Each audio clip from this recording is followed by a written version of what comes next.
Mm-hmm. Mm-hmm. Mm-hmm.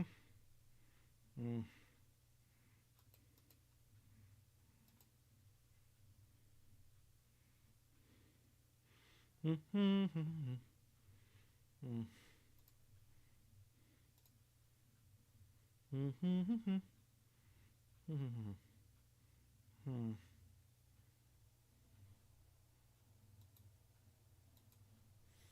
I don't even know if this is working. I don't even know if this is working. Uh, Seems to be.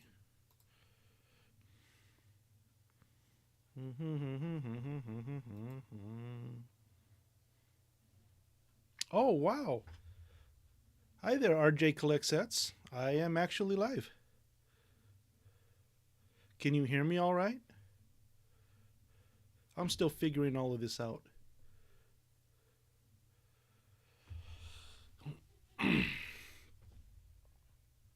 Let me see, let me see, let me see. I can go over here now. Uh,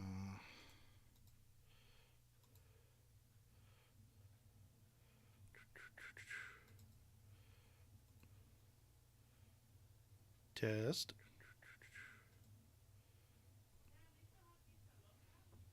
test.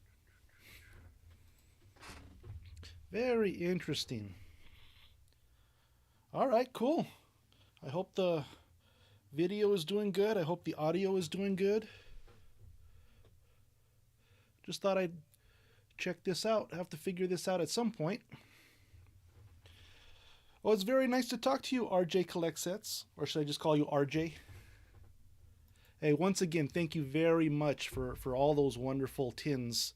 I'm still working on the project. I've been so busy lately, but I'm going through each of them and I'm trying my very best to uh, give every card the respect it deserves. So thank you very much for sending those over. That was pretty amazing.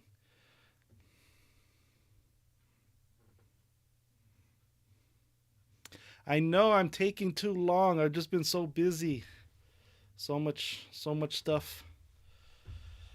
And then I have to I don't just open. A lot of people just put on their camera and they talk as they do it. I try to craft something, and edit something up, and then it takes me a little bit of time. So, but I'm getting there. I'm trying to get there.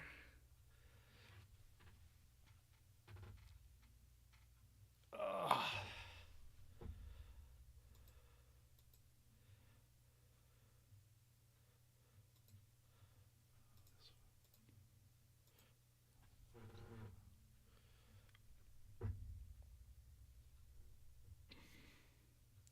I should have another video coming out tomorrow if I can finish it.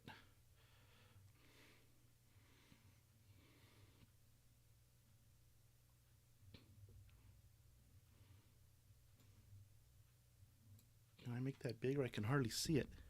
I like that you give stats for each card. Yeah, absolutely. That's one of the.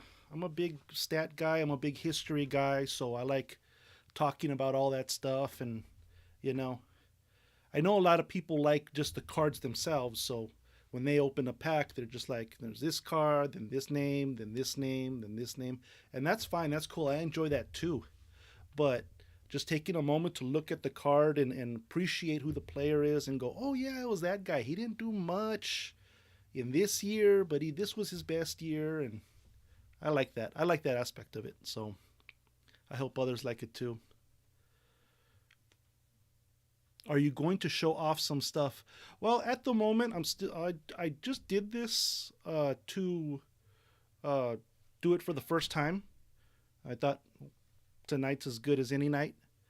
But what I was actually working on a little bit, and I'll show that right now. I was actually working on my big stat sheet for fantasy baseball. I don't know if I'll be playing fantasy baseball, but I always like crunching the numbers. It's just something cool to have. if I ever get an offer for a job in sports analytics, baseball analytics, I'll have a little bit of something to show. So I was actually going through here, and I'm surprised Noah Syndergaard is actually going to play for the Angels. So basically, I just come here and I grab a name. I have a whole other spreadsheet.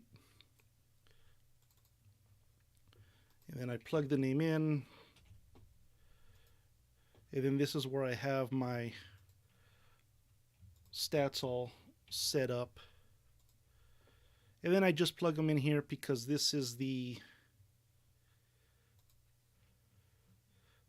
big master sheet that goes by draft round. So I just do that. I come back here and do that, and so gotta just go back and forth. Can't believe the Angels aren't winners. Well, they're gonna have to. I believe in this last draft that they had, they drafted all pitchers because that's what they need. They need pitching. They need pitching help. They've got bats. They've got it on the offensive side, but now they need pitchers. And I think they've taken some steps to address that, like Noah Syndergaard is going to be with them this year. Let me put this over here.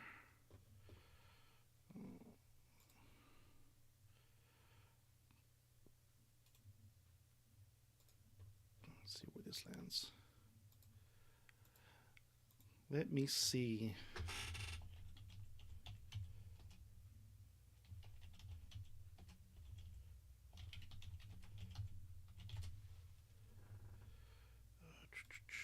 Projected roster.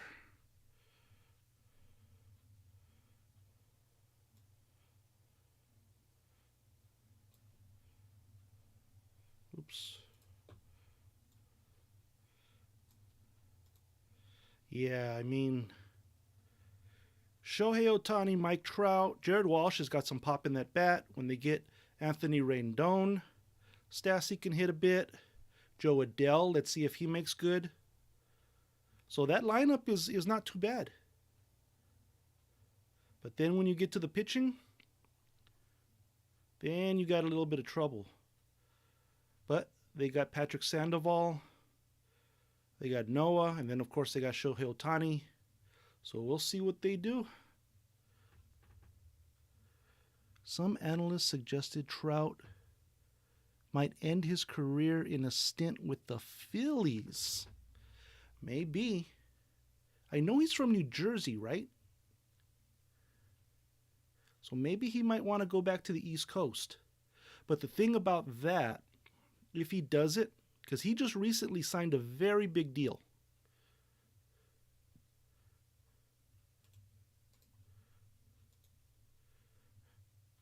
I think he even gave the Angels the hometown discount.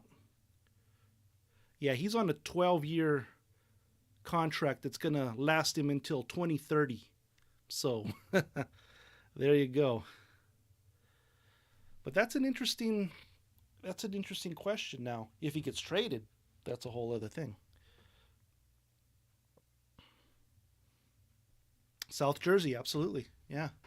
In fact, when I was doing some research for the last batch of cards that you sent, that's one of the things I noticed.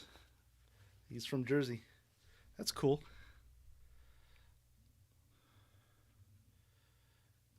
So let me drop that. Let's see who's next. I always want to say Uriquity, but that is not his name.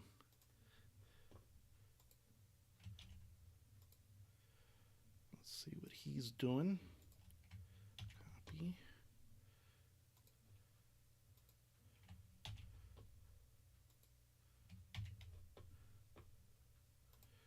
Uriquity. A little bit high on the ERA.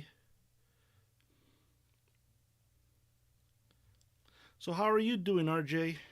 You hanging in there? What does the Phillies fantasy board look like? Well, let's take a look. Let's take a look. Do, do, do.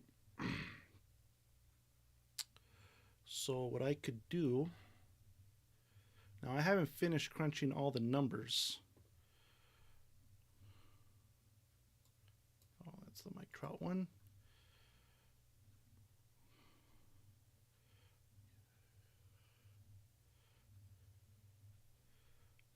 Let me do it like this.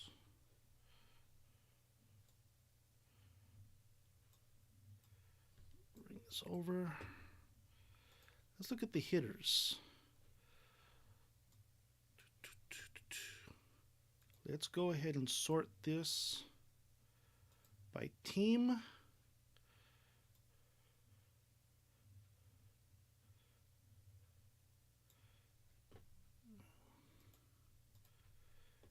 course, you got Bryce Harper. So all these colors are basically a way of, in fantasy baseball, when I play on Yahoo, you don't have to worry about all the players. You only have to worry about the top 120 when it comes to batting, because there are 12 teams and there are 10 main slots that'll play every day. So this is all color coded to pick out who the top 40 are, who the middle 40 are, and who the bottom 40 are when it comes to all the stat categories. So for example, here I'm showing that in home runs, Bryce Harper and Rhys Hoskins, they fall in the top 40. After that, you have your catcher, JT Realmuto, who's in the bottom 40, hitting 22. And so it just gives me like a very, very quick way of looking at things. So those are your three big stars according to just the offensive stats.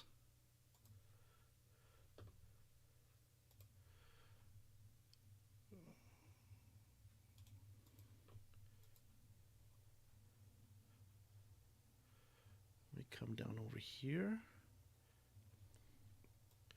And let me put this right here. Don't do that. I hate when it does that. Yeah, so that makes sense. You're going to have a really good top of the lineup, I think. And then things start to taper off a little bit. Cole's Comics. Hey, how you doing? Nice to meet you. Nice to communicate with you. So yeah, I'm liking the, let's see, DD is looking to have, all right, he'll be almost 20 home runs, hopefully. Your big base stealer at only 14 stolen bases is Bryce Harper. But yeah, that's where you're looking at. You're looking at the top of the lineup doing good. Hopefully, Baum will pick it up. And then let's see the rotation. Zach Wheeler, of course. Aaron Nola. This guy right here, Ranger Suarez, he's got a pretty high draft slot. So I think there's some faith in him out there. Over here, they got him ranked 66. So that's pretty good. Now, the real, you're wondering if Baum can bounce back. Yeah. I think, obviously, I hope for his sake. I would like to see him do good. I root for all the kids to do the best they can. Whenever I'm looking over the rookie cards and then you look at when things didn't work out, it's kind of sad. So I always root for the rookies. I hope they can latch on. But I think what's going to be the challenge for the Phillies is that not only do you have the Braves, who just made a very interesting move, and there are some stats to suggest that maybe Olsen is a little bit better than Freeman, although Freeman has a lot of upside. You have the defending champs, the Braves, and then you have the Mets, who made a lot of moves. So there's going to be a lot of competition in that division. Then, of course, Juan Soto and Washington. Suarez is up and down. Okay.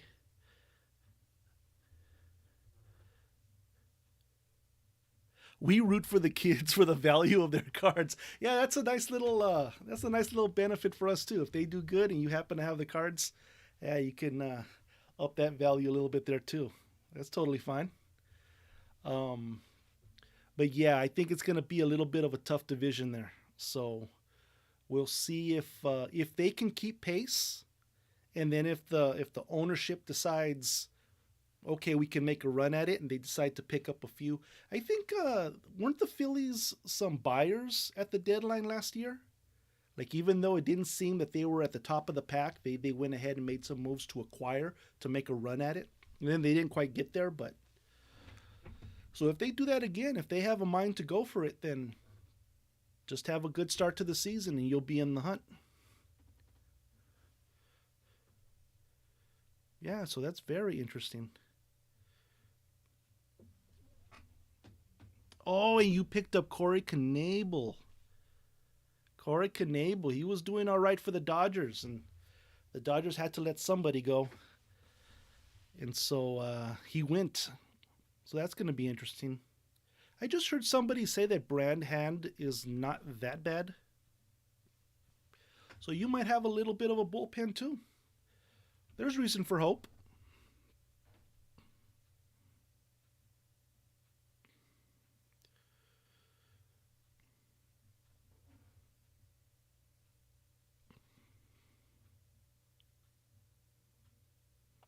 Phillies made small moves last year. Fan base expects big things this year.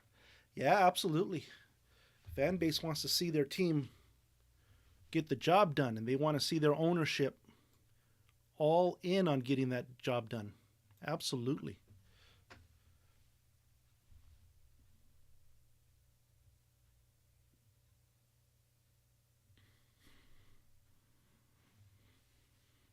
I know that last year was a very frustrating year for the Dodgers, but there was always a faith in the ownership and the general manager that they were going to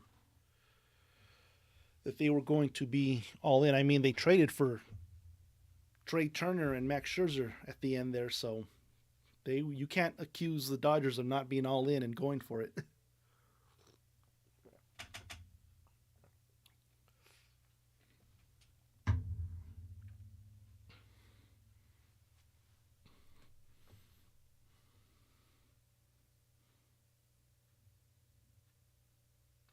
Yes, I am. I am out on the West Coast. I'm in sunny Southern California, born and raised. What should I do?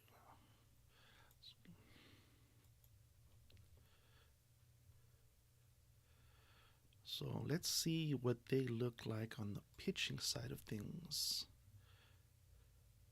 Sup, Cole?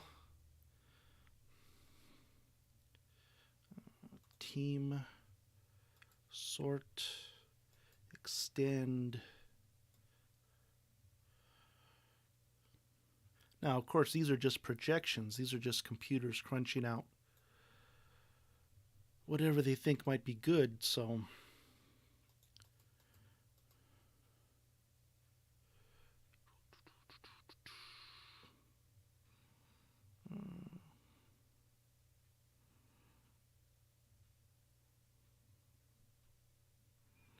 Nola, Wheeler. Where's that guy? See, Suarez is going 13th.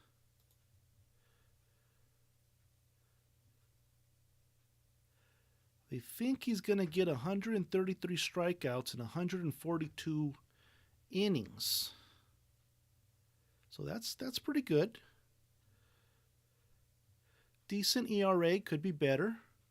The whip could be better. But he might be able to hang in there as a third or a fourth in the rotation.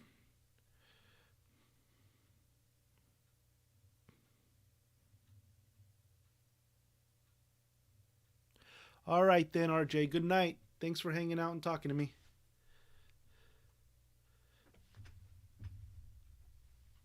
Have to figure out a way to make this chat bigger. Otherwise, I'm going to miss. I'm going to miss people saying things. All right, so let's undo that sort. Let's.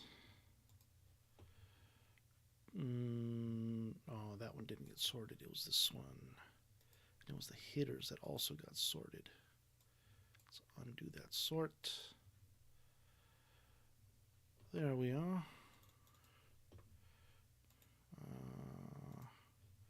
What am I doing? What am I doing? We're right here. Patrick Sandoval. Copy. Pictures. Paste. Search. With the Angels. That don't look too bad, I guess. This one right here. Patrick Sandoval. Paste that there. Copy. I'm sure there's an easier way to do this, but I'm not good at coding. Somebody who knows how to code could just crunch right through this pretty quick.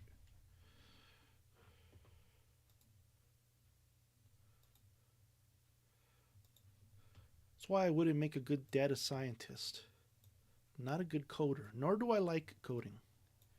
I had to do a lot of coding in college. That did not work out for me very well.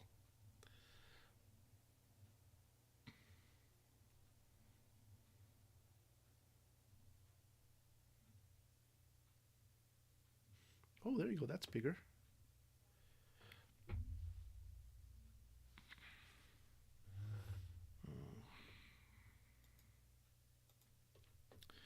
Who's next?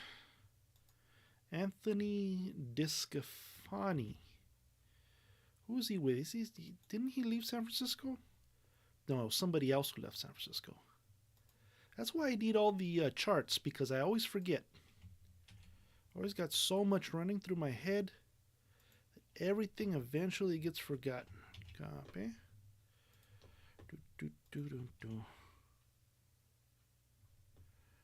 Oof.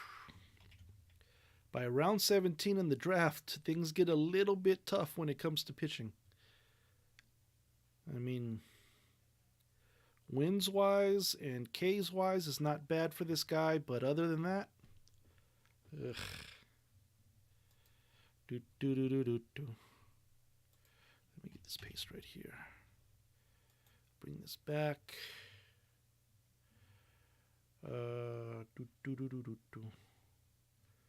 All right, if anybody's watching, give me a moment. I'll be right back.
Ba-na-na-na-na-na.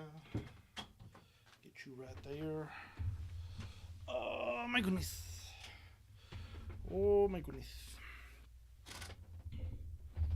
Cheers to anybody watching.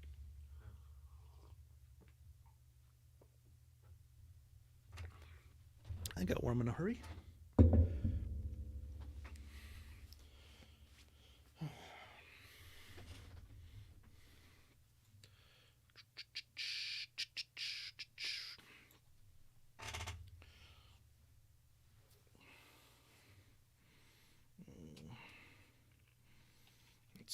Let's see.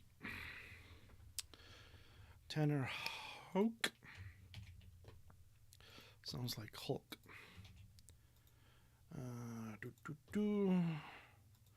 Back and forth between a starter and a reliever. Copy. He's striking him out. He's also walking him, letting him get on base.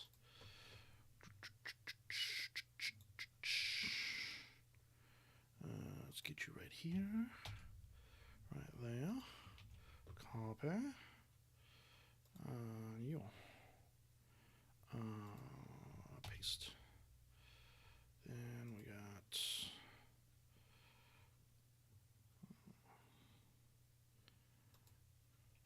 Taylor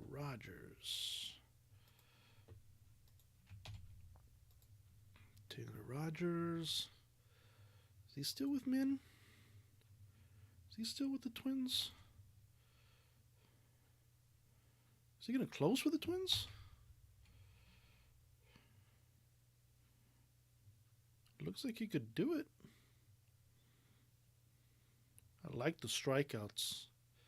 That's some good strikeout numbers. I like it.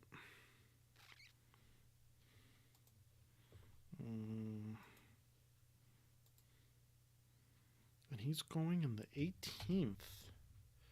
That's kind of crazy. I got to line that up too.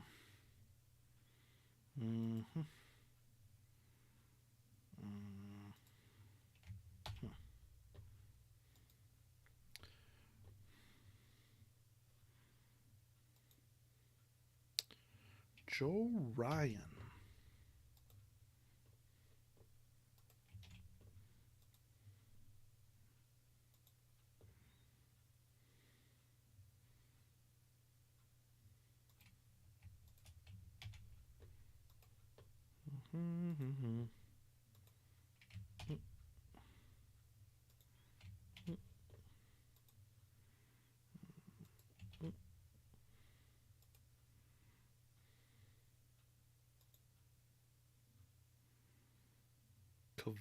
Chavalli?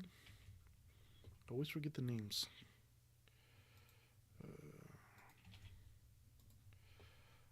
Savali, right? Aaron Savali for Cleveland. Actually got a complete game last year. Or no, he's expected to get a complete game this year. That'll be very interesting if that happens. That don't happen too much no more. Ay. Copy. Savali. Then we got David Bednar.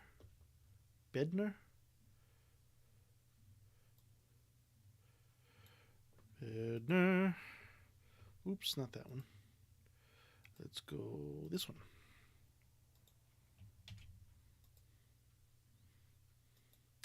For Pittsburgh.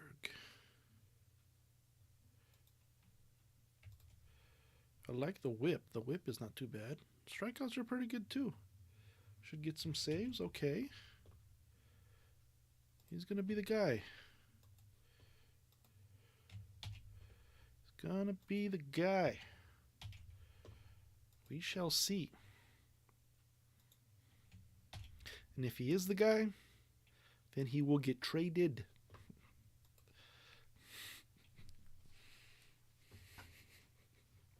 Because that's what they do.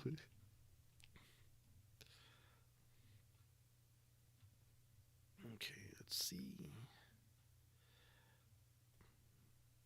Alex Wood. Where are you at now, Wood? Come home.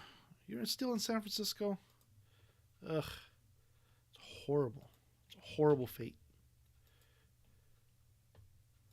Horrible. Wouldn't wish that on my worst enemy. Down. Alex Wood. Come on. There you are. Copy. Paste. Who's next? Jake McGee. That is a familiar name. San Francisco?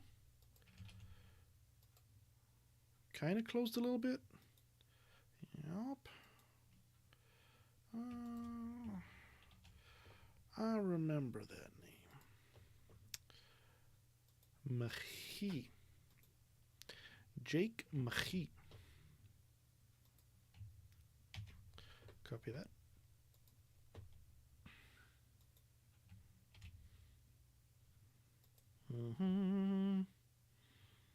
Gregory Soto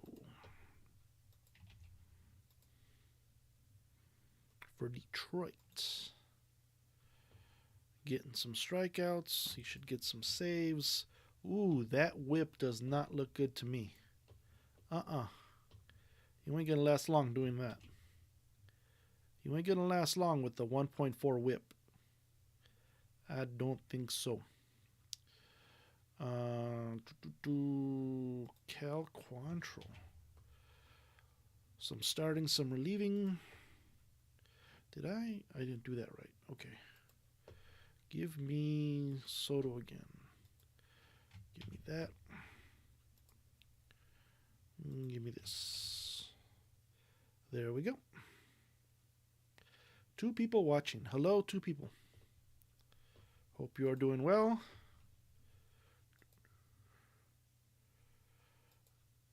I hope numbers are not boring to you. I'm just hanging out anyway.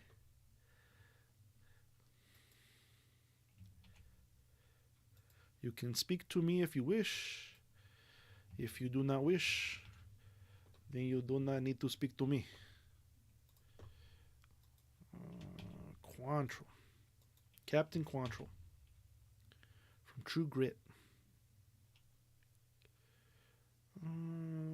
No strikeouts. I don't like that. No strikeouts, not on my team.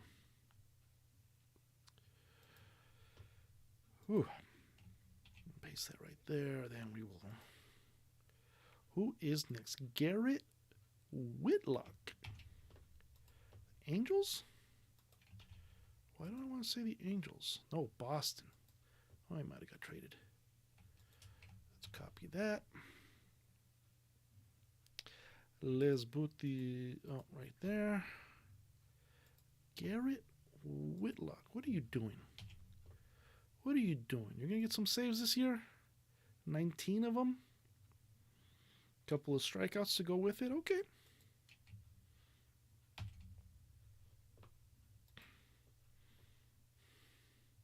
Late round closer. I like it. Put that right there.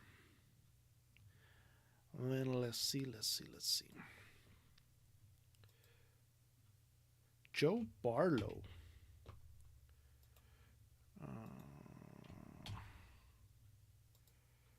Joe Barlow for Texas.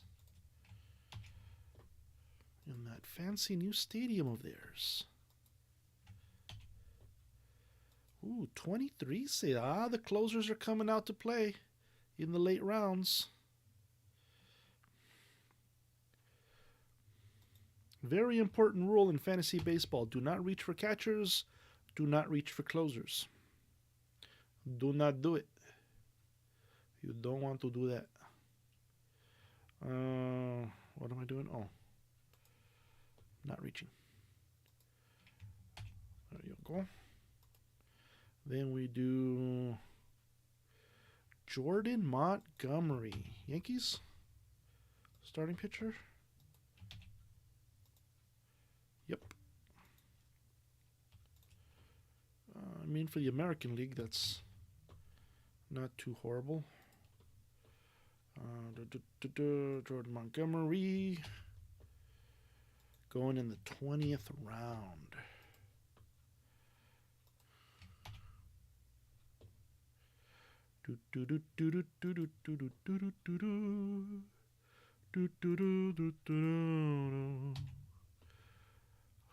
Herman Marquez. Colorado? Colorado. He's hanging in there. Not easy to pitch in Colorado. He's hanging in there. Get you right there. Copy.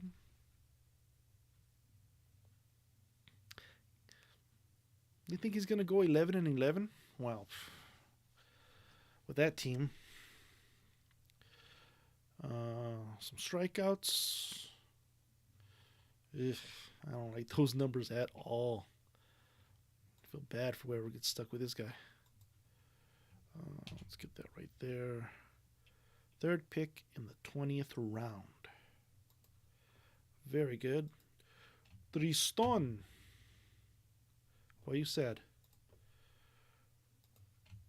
Tristan McKenzie. This guy was up and down last year. Having some troubles. But then he kind of figured it out. I remember I had him on one of my teams and it was just very, very up and down. Do I drop you? Do I pick you up? Okay, I dropped you. Okay, now I have to pick you up again. Be a good pitcher or be a bad pitcher?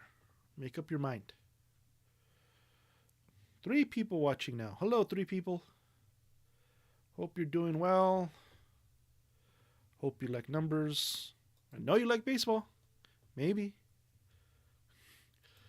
Kyle Hendricks. Oh, I know that name. We know that name.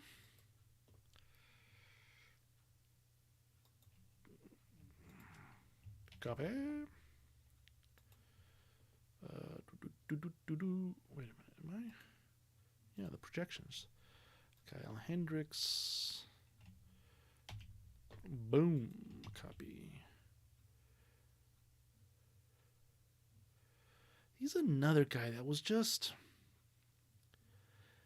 It's like, okay, this was supposed to be your year last year. And then you're not doing good. And then in the summer, you start doing a little bit better. It's like, oh, okay, maybe he's rounding into form. Maybe he's coming into shape. Maybe he's going to do something good. Not so much.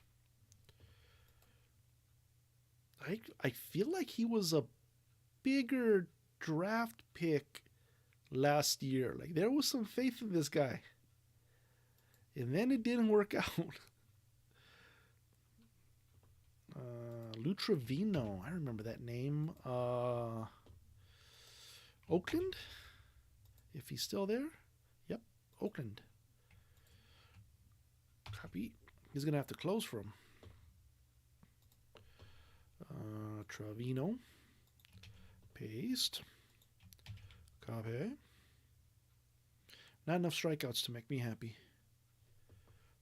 But if you need saves late in the draft, and everybody will, if you're drafting right. And that closes out the 20th round.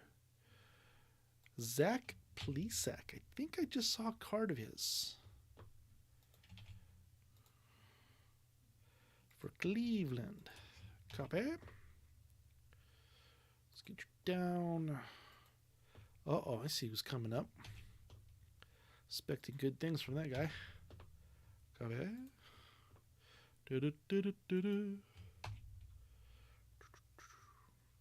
I can't sing anything that's copywritten, or I'll get in trouble. Casey Mize.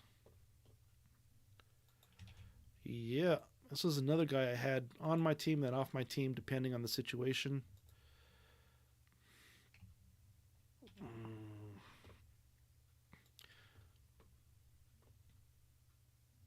One of them was better at strikeouts. One of them was better at ERA.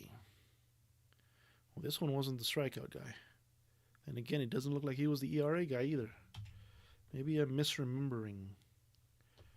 Maybe. Casey Mize. Well, Tariq is already up there, so guessing he was the strikeout guy. I can't remember. Yastrzemski. Correctly spelled, I hope. Mets. The Mets. The Mets. St. Louis. Copy. Gavin Lux. Oh my goodness, Gavin Lux. What are we going to do with you?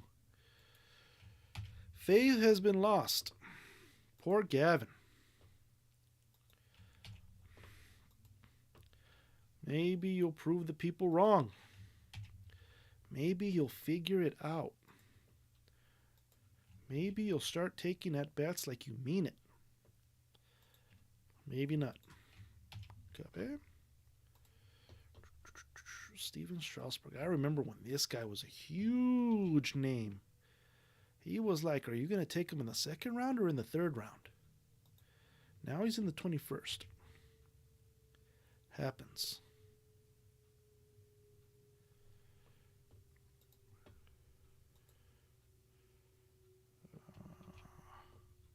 No.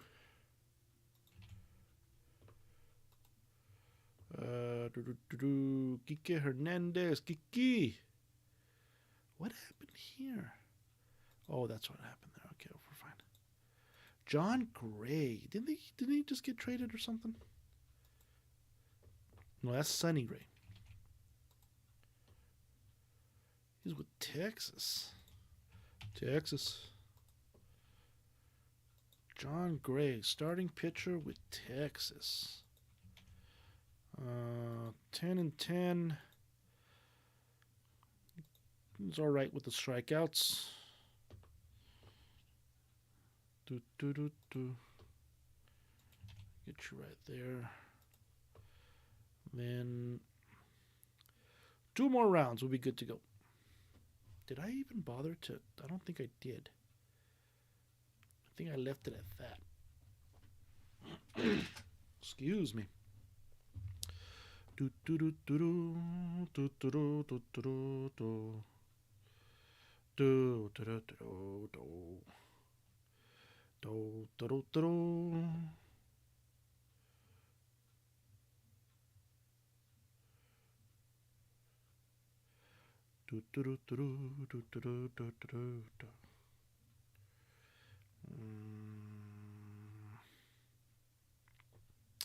Dylan Floro used to be with the Dodgers. Now he's in Florida somewhere. He's with Miami. Copy.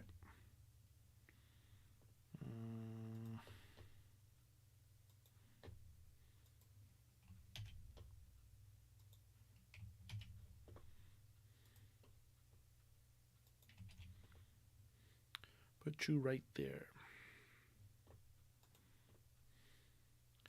Will Smith. I remember that time in the playoffs where Will Smith was pitching to Will Smith. And Will Smith hit a home run off of Will Smith. Very crazy.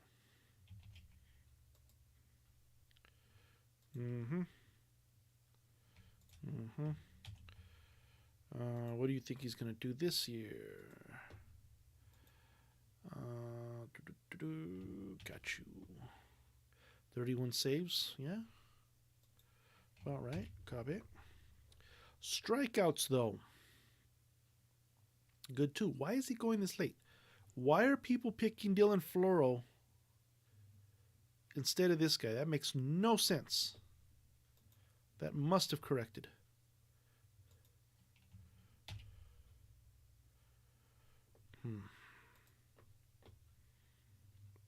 Devin Williams, Lucas Sims, Jesus Luzardo. Go like this.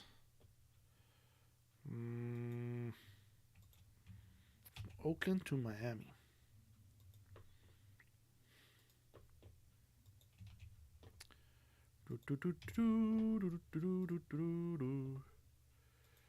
Zeus Luzardo.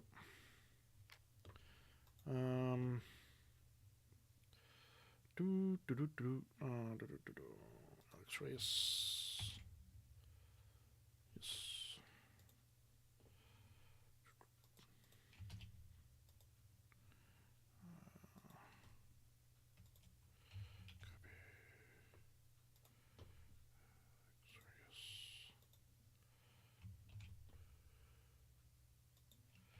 Copy.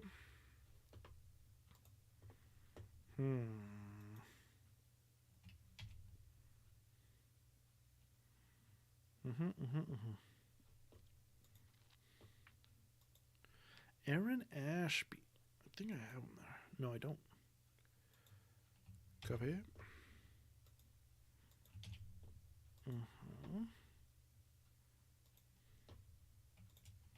Copy. Ooh.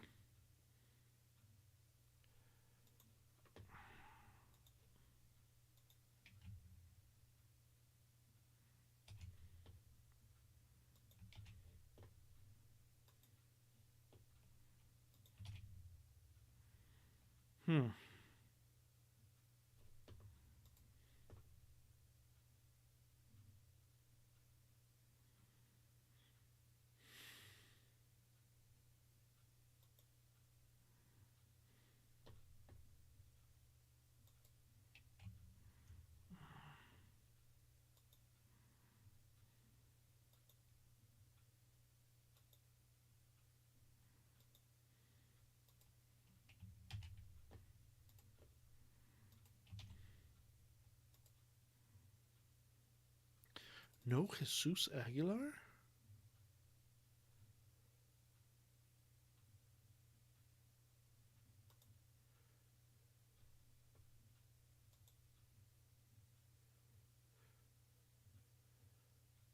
Oh, he's a first base. What am I doing? Andrew.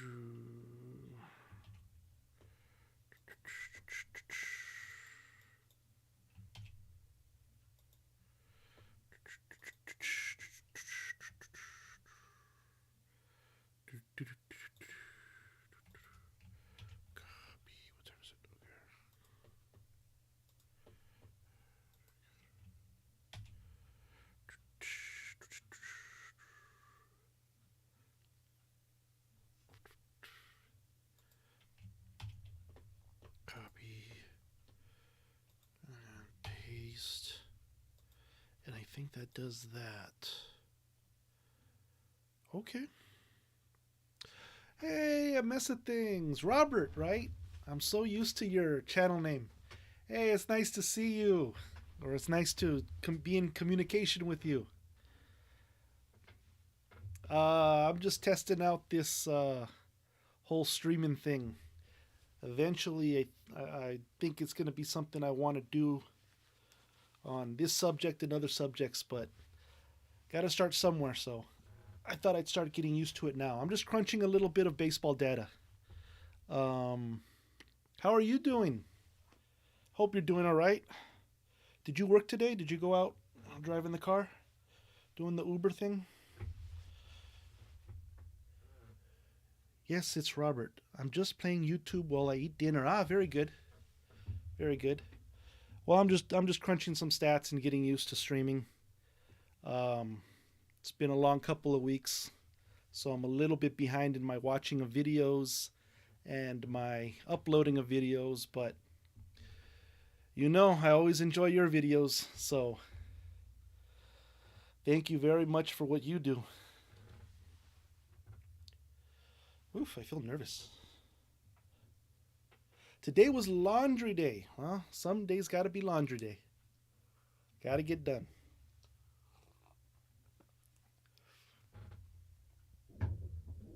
I hope dinner's good.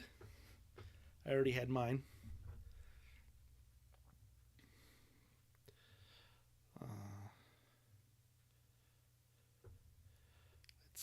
Let's see. Just finished all the pictures according to draft order. Now I might work on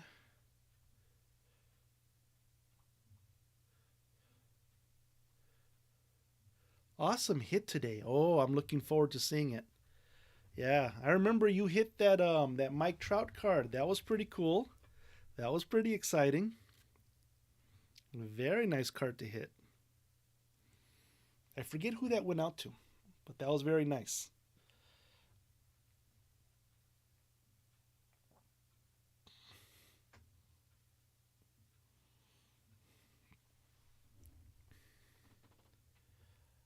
All right, let's see. Byron Buxton. Let's go with the hitters. Let's paste that in there.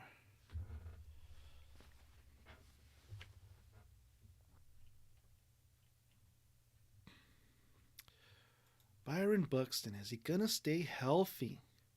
If he stays healthy, he will be great. Dude, his paces are excellent.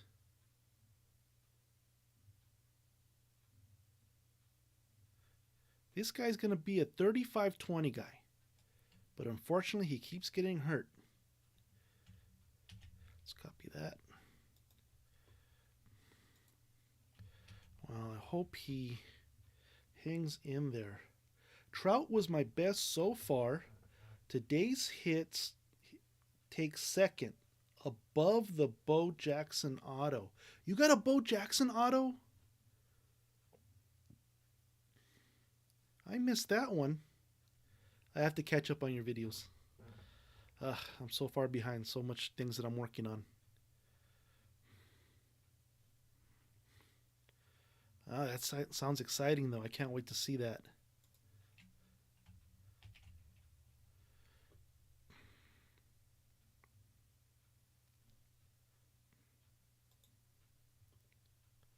Let's put this right here. There we go.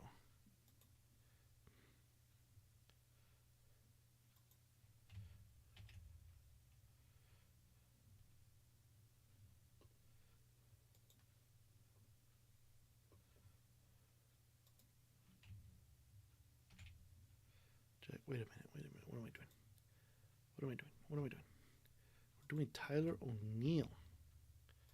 That's what we're doing.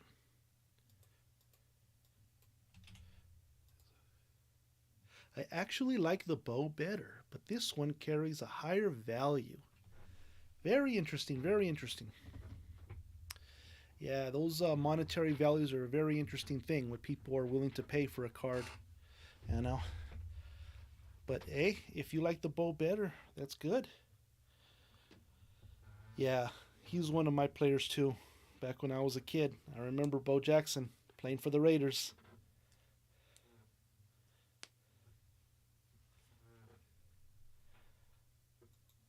Tyler O'Neill. He did all right.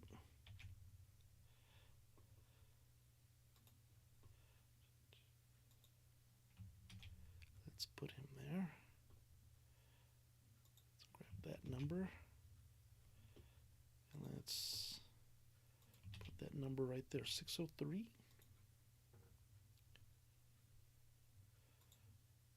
603. Yeah. You got so many cool uh, video series going on. Um, I was thinking about the bingo thing. You asked me about the odds. Ooh, I don't know if you got a chance to read that long thing that I posted to you, but it's a little bit tough to calculate that one. I mean, I'm sure some people have worked on bingo probability, and I know that there's like a geometric distribution thing that works out like a collector's problem, and bingo is definitely a collector's problem thing. But since the numbers keep changing because of the different sets, the different packs have different numbers. It would be really interesting to calculate.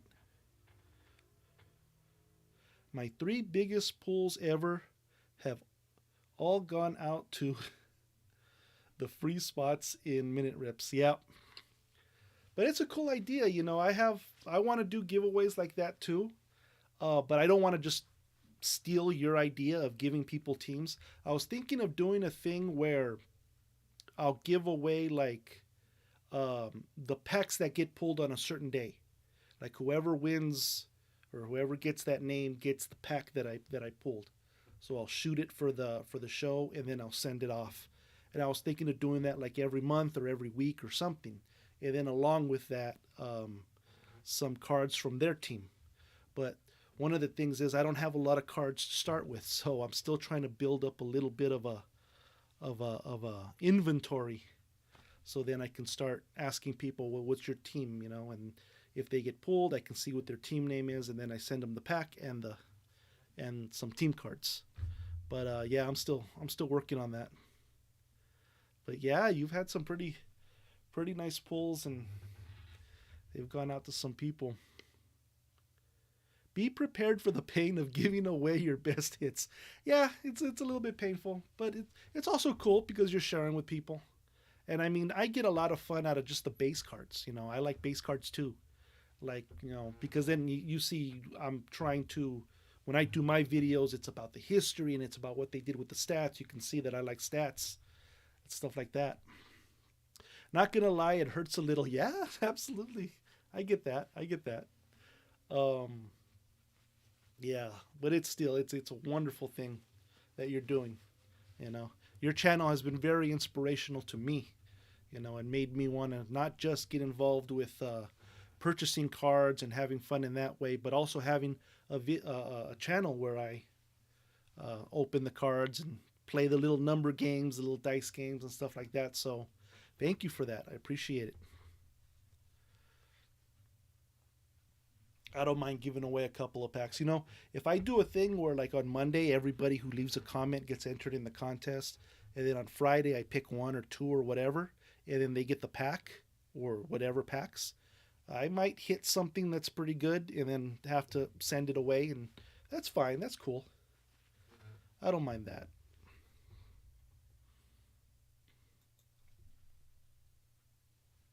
Like I said, I find the way people value the cards to be a very interesting thing. Yeah.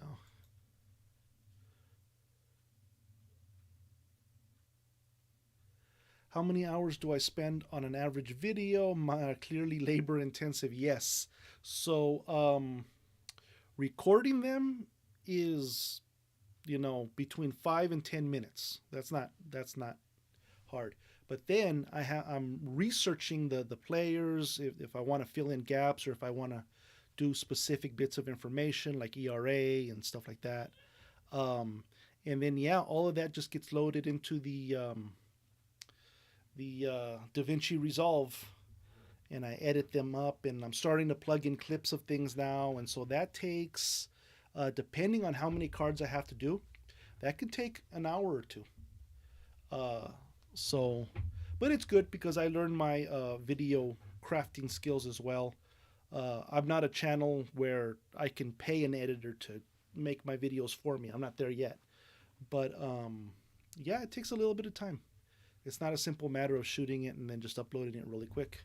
I like to craft something that I hope is more is enjoyable for people to watch.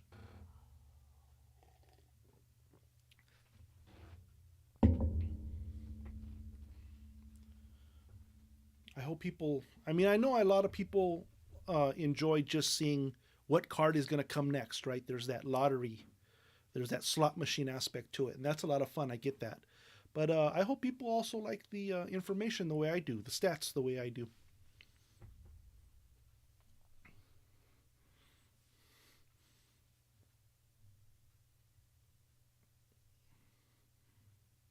So yeah, on the average video, about 2 hours, if I do it correctly.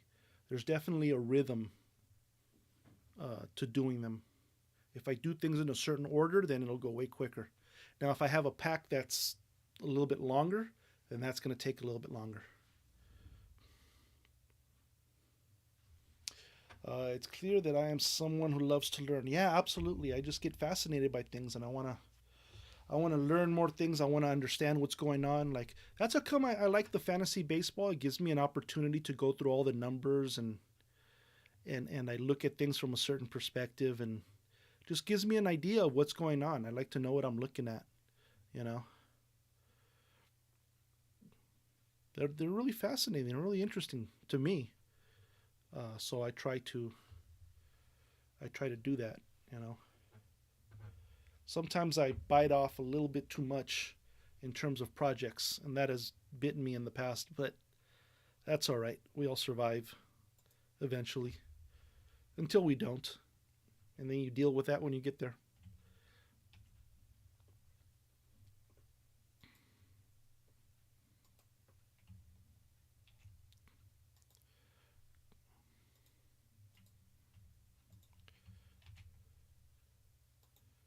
Hello, El. Hey, Adam's Card Closet. How you doing, Adam?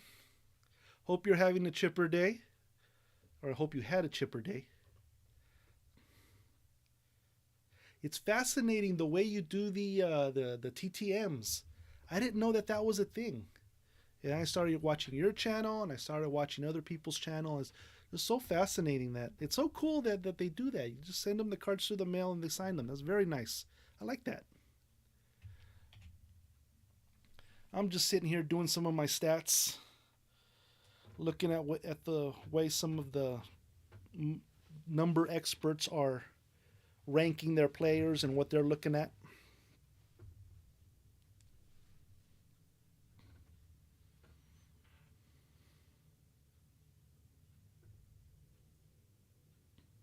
Lots of ideas, not enough time and money to follow through with all of them. Yeah, that happens. Um, I guess what I just try to do is pick the one that I think is going to be fun and help with the money situation, so then I can pour that into the next one and then maybe grow an empire. Thanks, TTMs are so much fun. They look fun. They look like they're a lot of fun to do. And they're fascinating to watch. And once again, it's that thing about when you're doing it, you get the older cards and you remember the history that has connection to your childhood and all these memories that you have, and that's great. I love all that.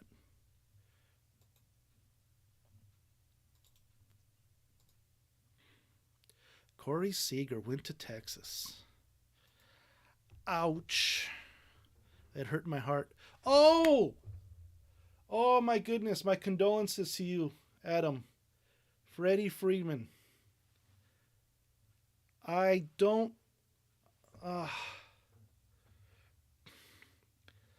I hope you're not feeling too bad about Freddie Freeman and that was Olson. That was for a mess of things for Roberts A's.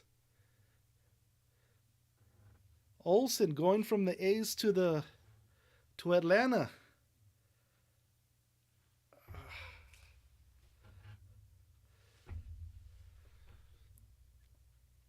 It's interesting. I look at the numbers and I guess there's an argument for Olson's numbers look a little bit better than Freeman's, but it's said that Freeman has a higher ceiling, like he's capable of so much more.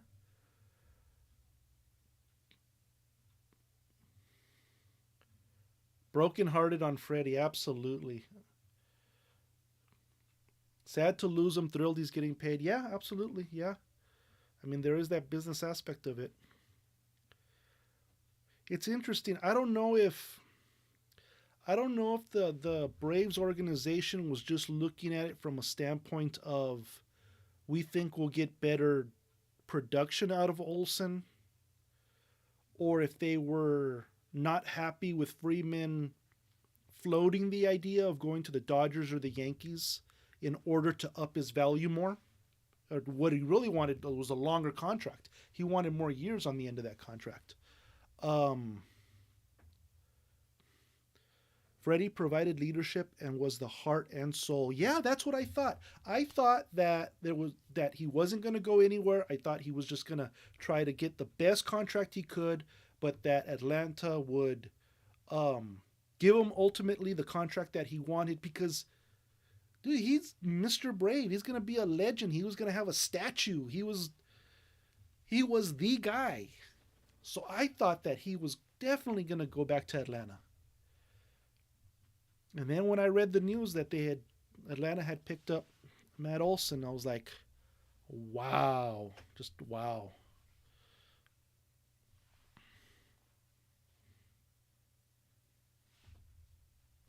With the Athletics, I'm learning to love the players and still love them no matter what team they end up on. Yeah, absolutely, that's a thing. You wish them well. You hope they do good. Um, yeah, different fans view that in different ways, but I'm definitely of that mind as well.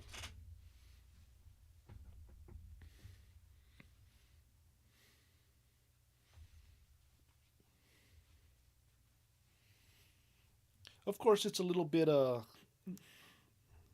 sad when you see a beloved Dodger end up on, say, the Giants. Well, that's a little bit rougher to take, but it is what it is. You wish them the best.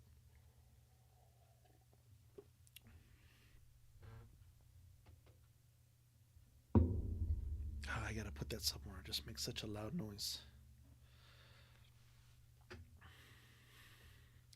Yeah, just absolutely surprised that that happened. I was of the mind that Freddie Freeman would be staying with Atlanta. Didn't work out. Still not signed, I don't think.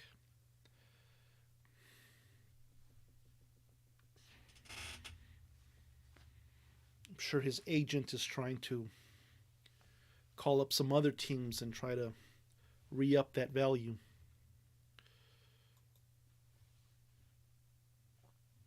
Jose Abreu. Jose Abreu does all right. He does all right. I thought he was a lifer. Yeah, I thought he was a lifer too. Wow. Especially after the magical run last year through the playoffs. I mean,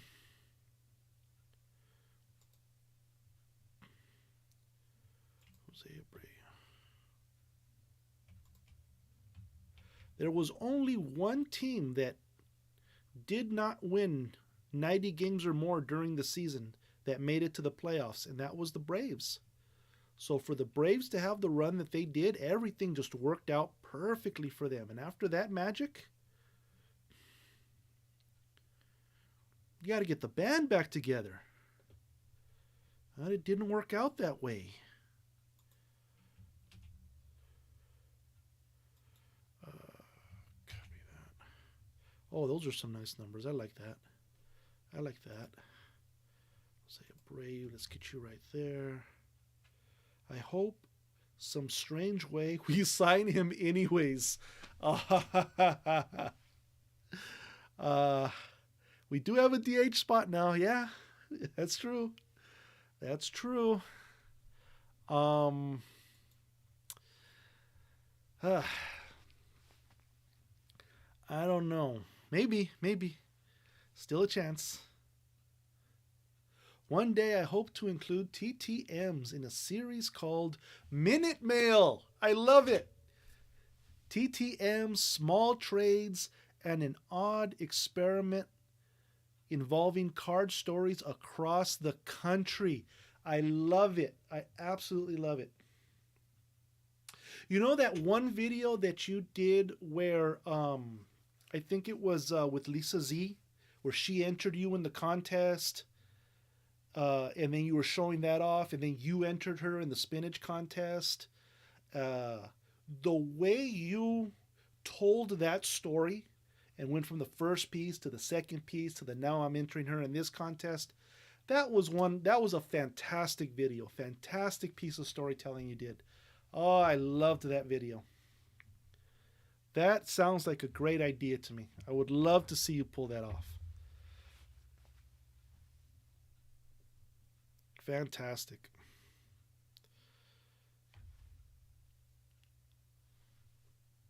See, now you get me thinking. Now you inspire me. Like, what can I do? What can I do that's cool and that involves everybody in the community and just collaborations and connections and all that good stuff?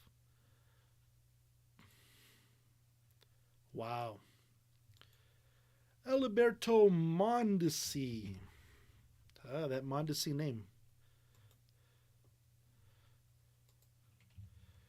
Let's put that there. Uh-oh. Not even 500 at bats? Are you kidding? Well, he's a little injury prone. But if somebody wants some steals, he should be the guy who provides the steals. Look at that. They're projecting him for 43. And they think 43 is going to be the tops in the league. Wow. I don't know if I can accept these stats right here. Only 69 runs, only 61 RBIs, 17 home runs is nice. That's what gets this number big right here. But yeah, the counting stats, I don't know about that. I don't know. Maybe on one team I would draft him just to keep track of him. But I don't know. Mail $1 or $2 to a card shop with an SASE and ask them to send athletic cards. What's an SASE? SASE. Self-addressed stamped envelope. Gotcha. Gotcha. Self-addressed stamped envelope. Yeah, that's a good idea. And then you can plug their store on your channel.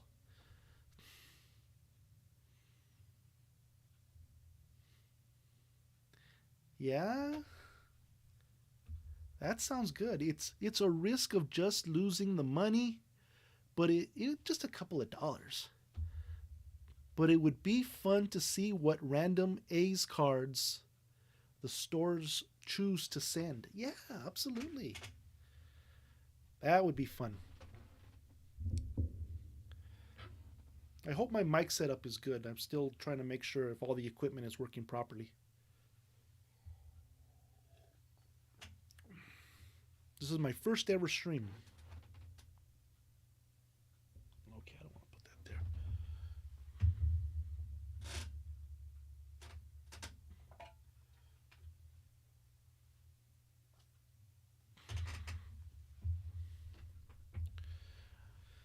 Alberto Mondesi. Can't do it, can't do it, can't do it. Will Smith. At least when he comes up to bat at Dodger Stadium, they're not playing the Fresh Prince of Bel Air song anymore. That went on for a little bit too long. It's like, okay, we got the point. Copy. Almost like TTMs, but completely different. Kind of like that, but not really.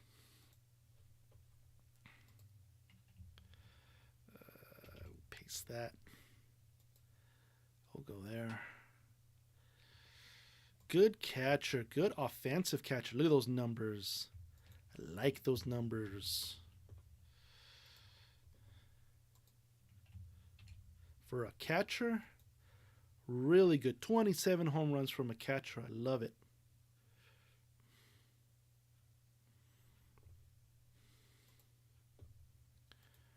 .608.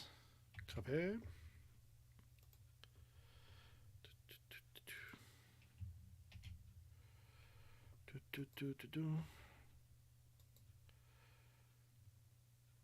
Alex Bregman.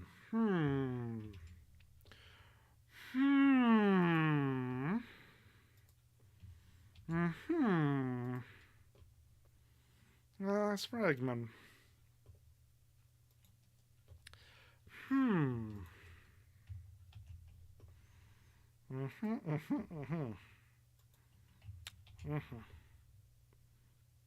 Mm-mm.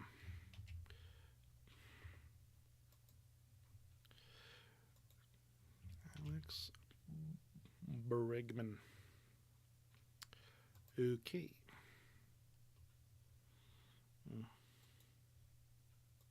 Brandon Lowe. Lau? Lau? Low. Lau? Low. You are here somewhere. You're here somewhere. Don't do that to me. Oh, there you are. Way at top. Hiding. Hiding in plain sight. Copy. Paste. Copy. Paste. I guess if you're learning to live stream and you're streaming your screen, make sure you're not displaying and personal data or have any background window that can embarrass you. Yes, that is absolutely a thing that happens. There is a subreddit called Livestream Fails, LSF, where the most embarrassing of the embarrassing gets posted. And Redditors who like to be mean say very, very mean things about such hiccups. Some people take steps to cover their IPS address. Yes, there's a lot of security things that can be done. You don't want somebody hacking into your stuff. I'm trying to learn about all of that and get that all sorted. Absolutely. That is absolutely a thing. Got to go and get some sleep. Well, it's 12 o'clock on the East Coast, yes? Have a chipper rest of your day, Al, and a mess of things. Thank you very much, Adam. You as well. Have a good sleep. See you next time. Keep doing the great videos. Also, make sure your dad doesn't walk in the room wearing a Speedo. Well, I have to get content somehow. I mean, if I can't do that to get views, how am I ever going to make any money off of this thing?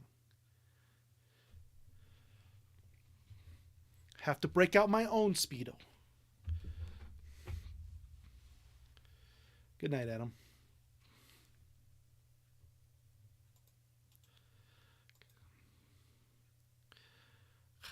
Javier Baez. Oh, right there. Right there on the bottom. The screensaver was Daredevil, by the way. From the Netflix show Daredevil. Which was a very good show. I enjoyed that one very much.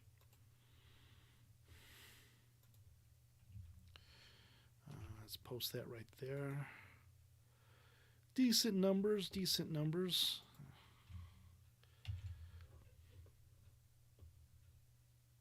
Do do do do do. Do do do do do. Javier Baez. For Detroit. That will be very interesting. Do do do do do.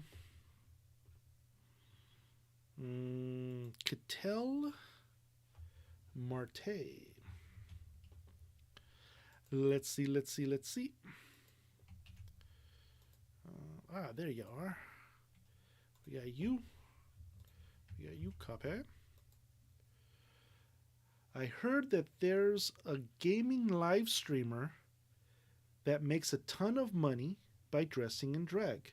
Yeah, I'm sure there is. Absolutely. There's a lot of very interesting and different type of content streamers on YouTube, on Twitch. A lot of different stuff. There are people that do live breaks on Twitch.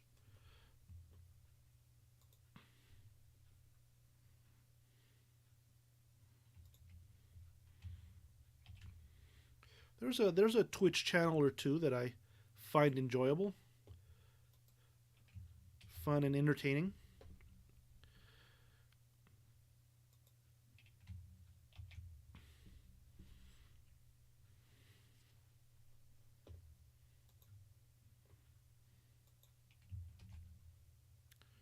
Ketel Marte.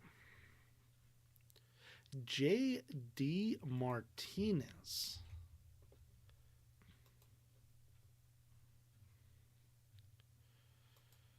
A lot of different content out there.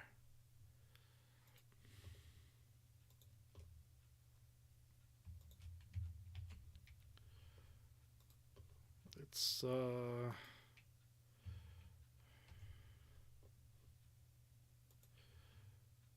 get that right there. Ooh, interesting. Interesting. Let's get you right there.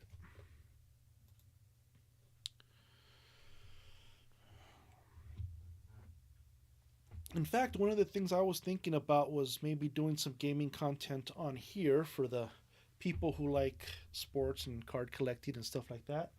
I was thinking of maybe playing some old school Sega games like, baseball or hockey or stuff like that. The bingo problem is a fascinating one. At any given moment, it's not hard to calculate the odds of the next card moving the game forward.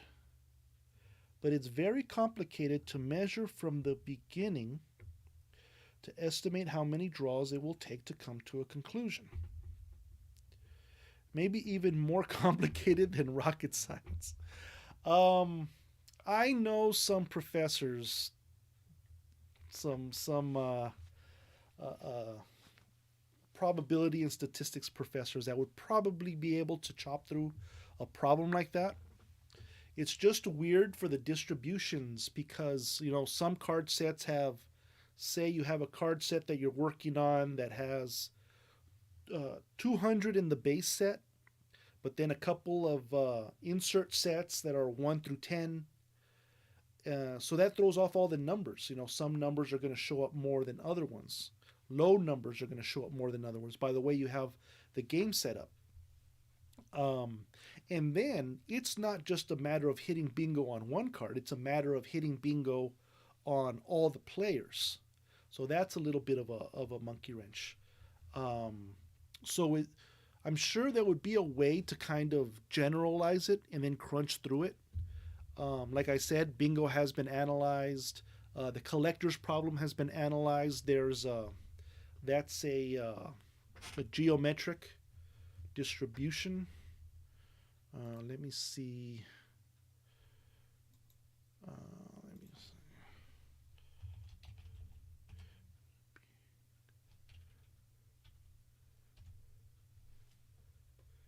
So, like, there are bingo calculators out there.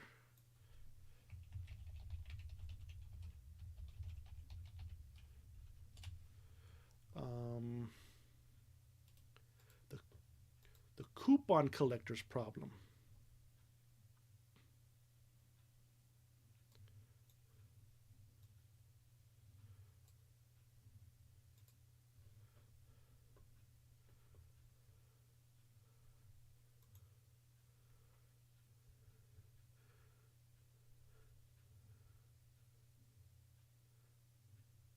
See, it's a collector's. If each box of a brand of cereals contains a coupon, and there are n different types of coupons, what is the probability that more than T boxes need to be bought to collect all n coupons? And there are literally billions of possible bingo cards. Yeah, so then that's just a matter of and like I said, that's been looked at as well. Uh, Bingo odds.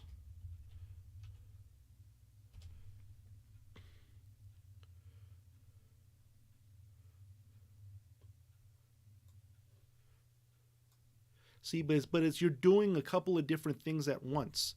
It's not just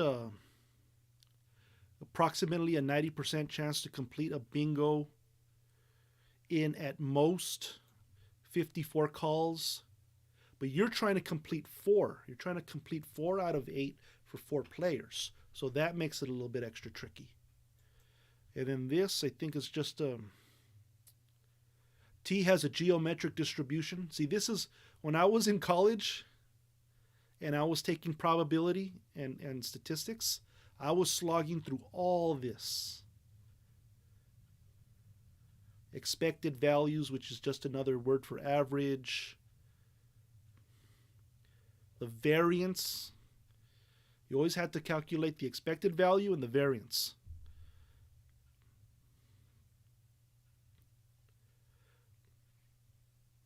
But then again, the trouble is, since you're using the baseball cards, and the baseball cards change from, Top Series 1 to maybe Archive to maybe Stadium Club, all those different products have different, sets.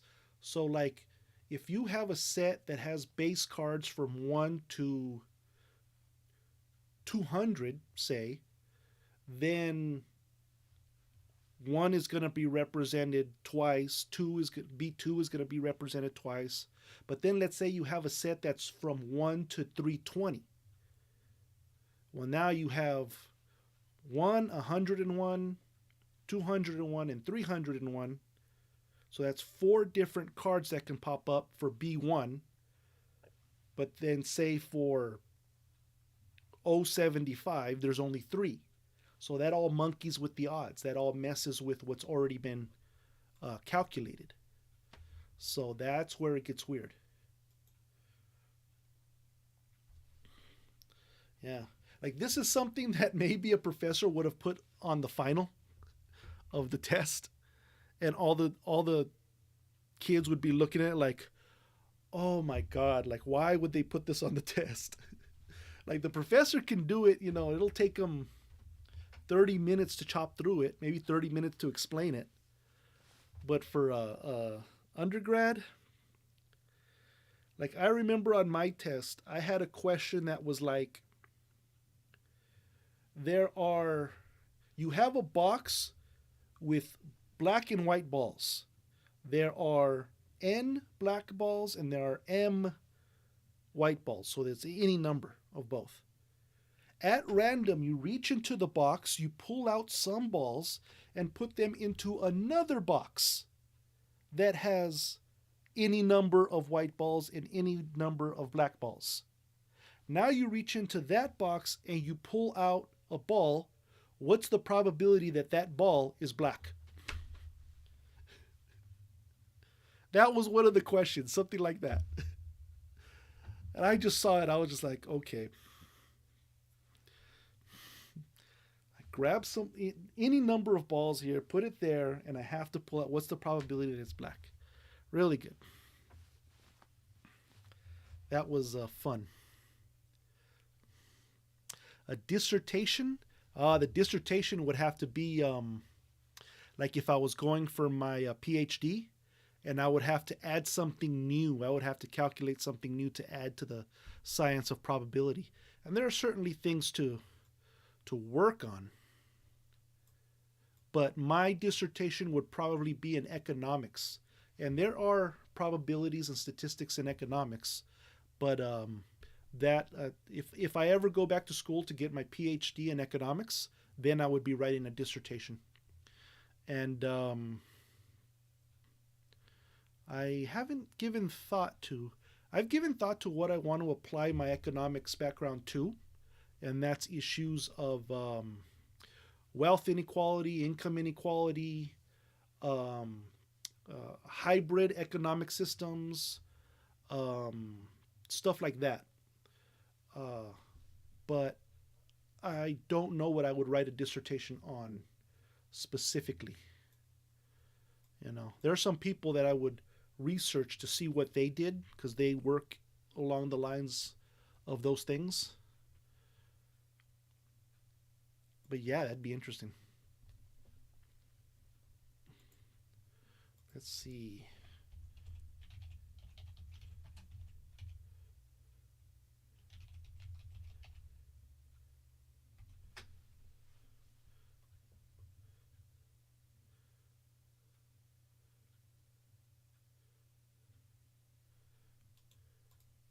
Let's see if I can find something fun.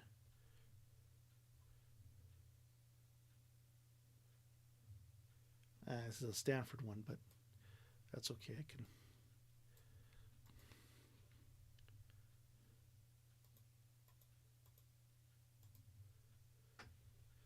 A random walk through combinatorial probability, a dissertation submitted to the Department of Mathematics and the Committee of Graduate Students of Stanford University in partial fulfillment of the requirements for a degree of Doctor of Philosophy.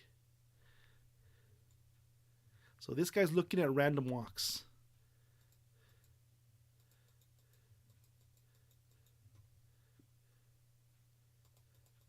With a bunch of fun math stuff. Bunch of fun math stuff.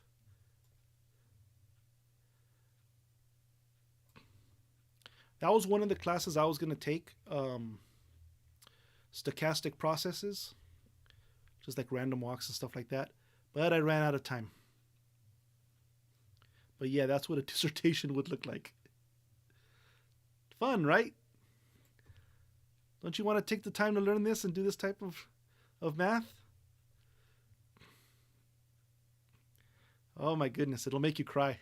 If you're responsible for it on a test, it'll make you cry. Anywho.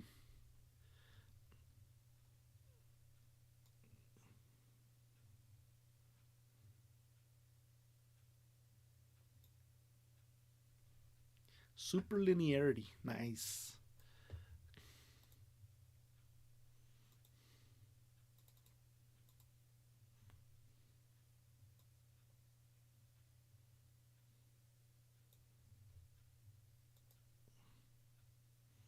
Anyway. Geez, if I knew how to code, I would code up something that would chop right through this. To even start on the bingo problem, we'd have to ignore the parts of the checklist that is not a whole 100. Yeah, maybe that'd be a way to do it. Have to assume that every draw has an equal probability of being 100. 1 through 100. Yeah, yeah. That's the thing. But then you'd be off a little bit. I should have went to college. No, it's all right if you don't go to college. I mean, I wanted to go to college just because I wanted that experience, you know. When I was a kid, I grew up watching college football. University of Notre Dame, that's where I wanted to go. But I didn't get that opportunity. But eventually I went to college and I got to study what I wanted to study, which was economics, which was fun. So I had fun, but it's not needed. But it was fun. I had a great time. You know, I like learning.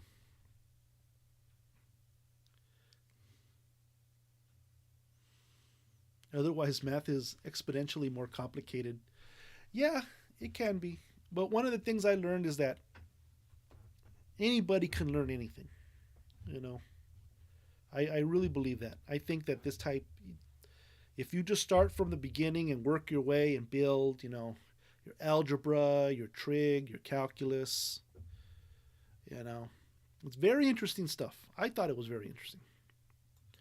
And even if you're not interested in math, you know, you learn problem solving techniques, and that you can use on an everyday level. Life is problem solving.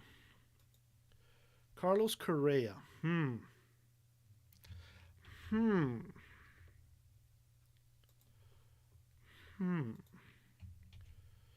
Let's do that.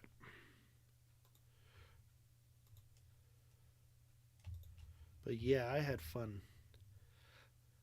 Sadly, I fell 2 classes short of my statistics degree, but I did get my economics degree and a minor in public policy, so that was fun. Get you down.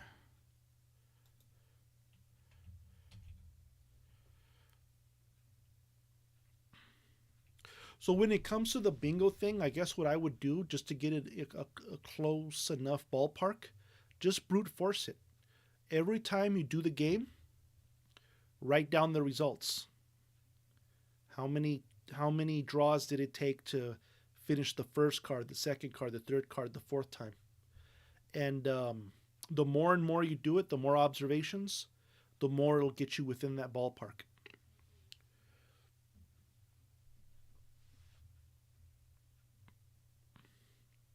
There's a thing in probability that's called the law of large numbers. Basically, it's a fancy way of saying the more and more you try the experiment, you know, you might have some variation and get one that finishes super early or one that finishes super late. But over time, you'll come to the correct averages. And then you'll know, okay, this is what's working out.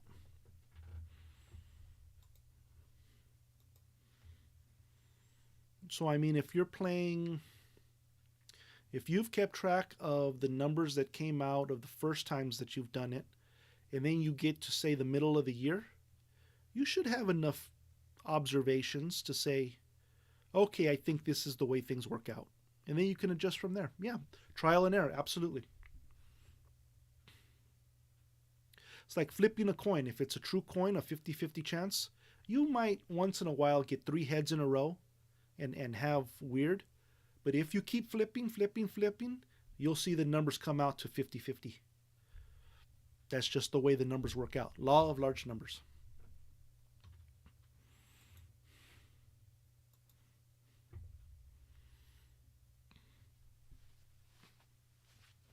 And those, when you do that and when you work it out that way, it's a great way to verify the mathematical idea that you came up with to make those predictions. You can test that out.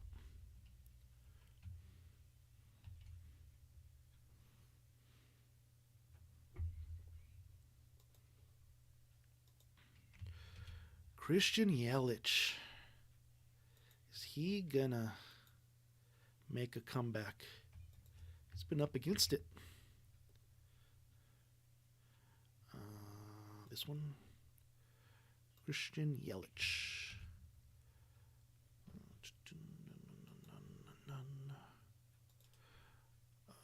Copy.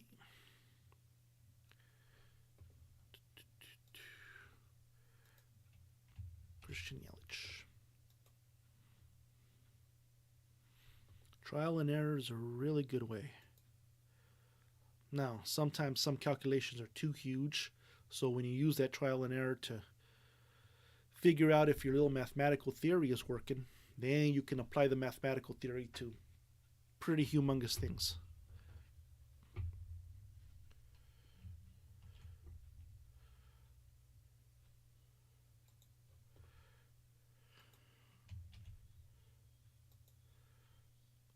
Isn't this one of the guys that just got traded, Giancarlo? That was a little bit of a surprising trade. I was like, what?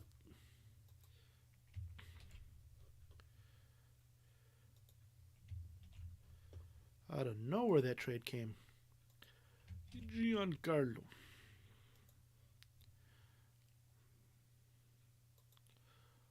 Jorge Polanco.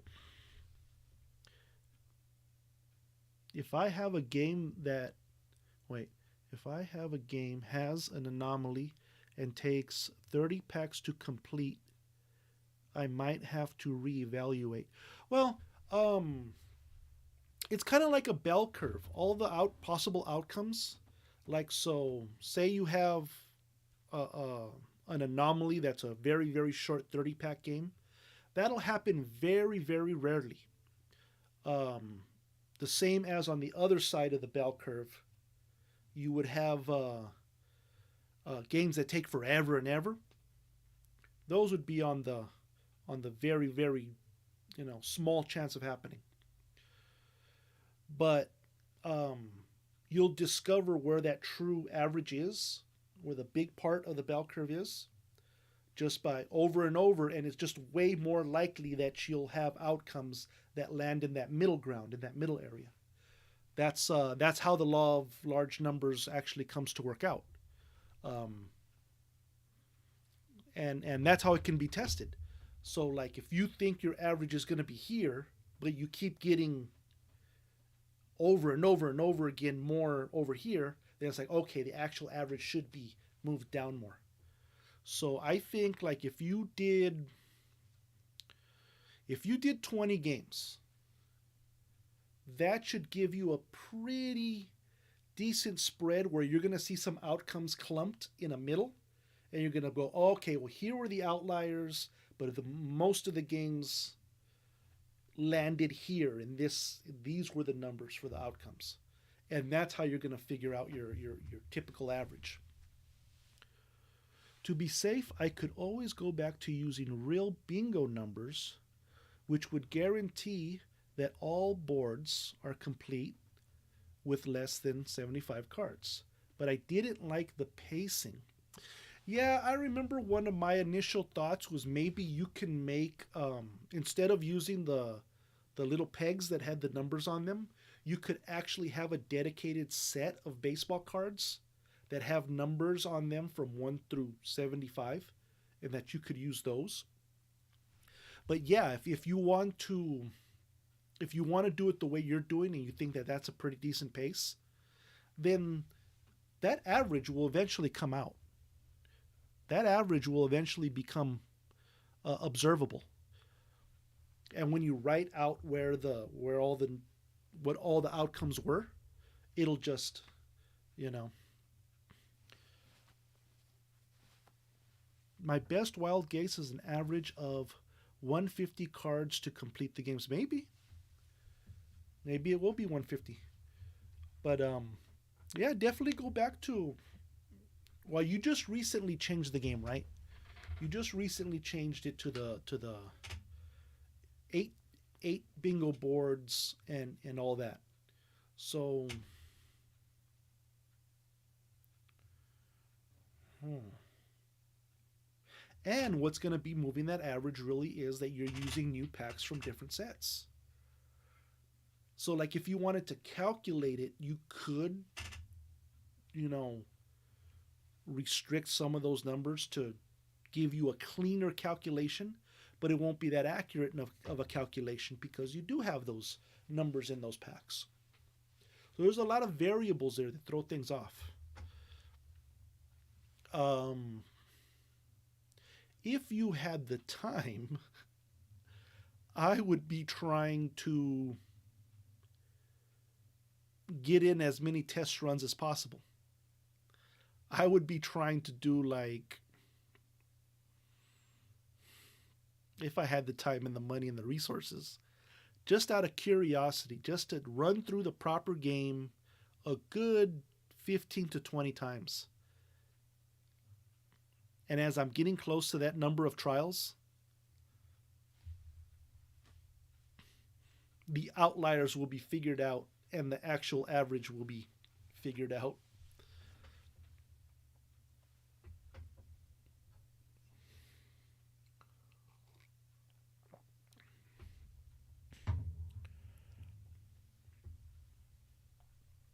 But that would be a lot of packs.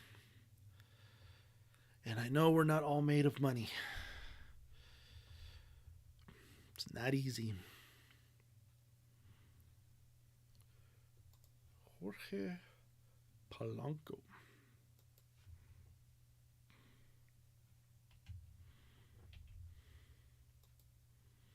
It's a fascinating game, though. A lot of fun. A lot of fun just even thinking about the numbers and how they'll come out in the wash.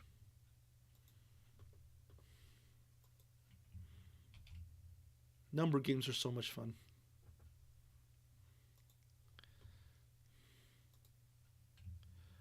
Copy.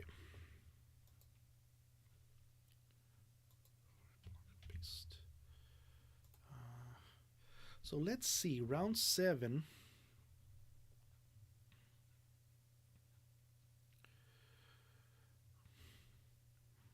I mean, JD Martinez is giving you the most counting stats, but he's in the red when it comes to the home runs and the stolen bases. Christian Yelich and Jorge Polanco should be giving you 37 there, but then they're not all the way up in their counting stats. Well, I guess Jorge Polanco is. It's giving you a couple of stolen bases, giving you a decent batting average. Best batting average is Ketel Marte. Wow. He can hit. He should hit.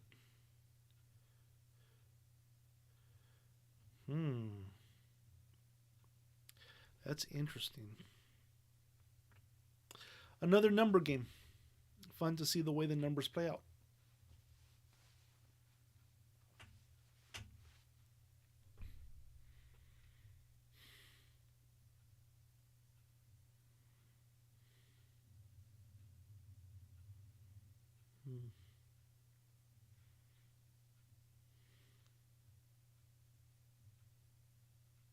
It is fun until someone only gets one card. You mean like me? I thought that was fantastic because it didn't just happen in the test game. It happened in the actual game. I got the minimum. So I feel like that's an anomaly right there. It's not going to happen.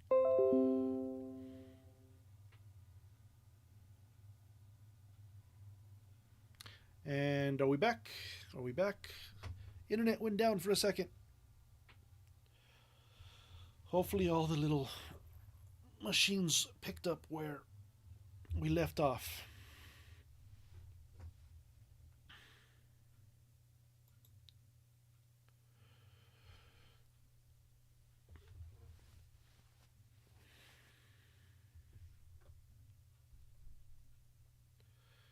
Internet back. Yep.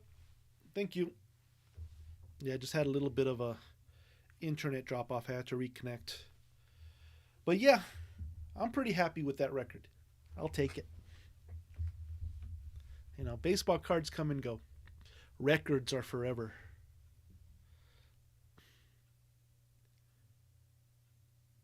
Weird noise and a pause, but you're back. I wonder what the weird noise was. So I had just lost the internet connection.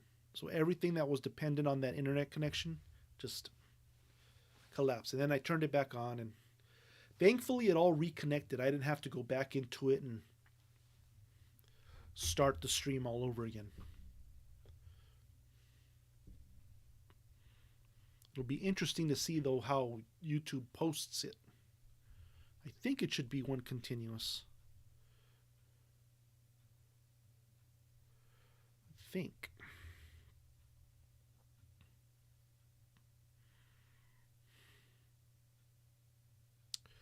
It's almost 10. Especially Unbreakable Records. Yeah. Since you decided to put in that 5 card rule, then yeah, nobody will ever be able to get as little cards in a game as I did in the both the test run and the practice run and the actual run. The noise was like a text notification. Interesting. Interesting. I'll remember that. Very neat. I have to get a more reliable internet connection if I'm going to be a streamer. Uh-oh, Chris Bryant alert. Copy. Paste. Still hasn't signed yet?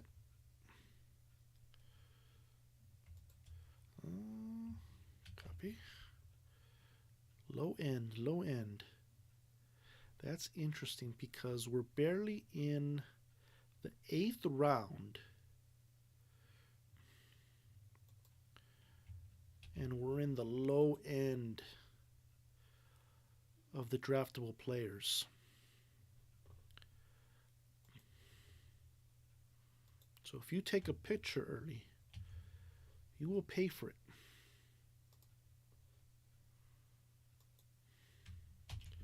Very interesting.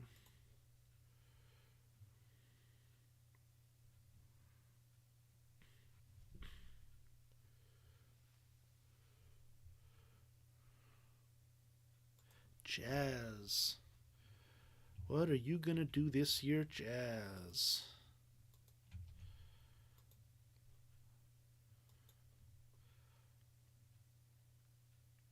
Oh, you got to pick it up. You got to do better than that, Jazz. The projections do not have faith in you, Jazz. You're going to have to prove them wrong. You're going to have to break out. Have a breakout season. Justify everybody's love. Paste. I'd love to live stream the bingo, but there's not reliable service at our office. Yep. That's a necessity. That'd be fun, though, to have the bingo live streamed. That would be very, very fun.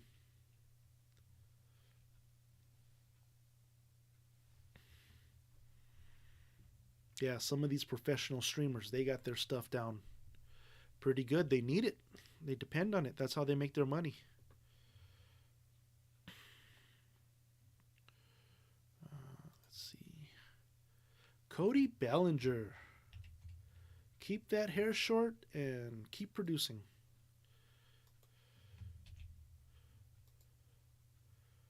Cody. Another MVP season in ya. Doot, doot, doot, doot. Doot, doot, doot, doot.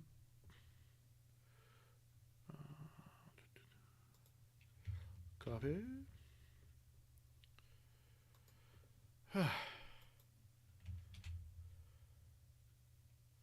Been a long couple weeks.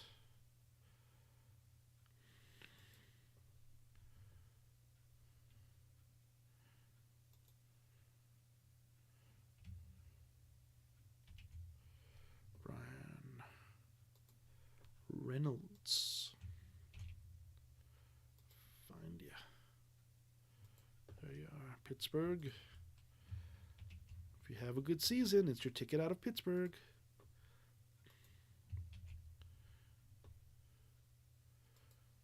Copy. And paste.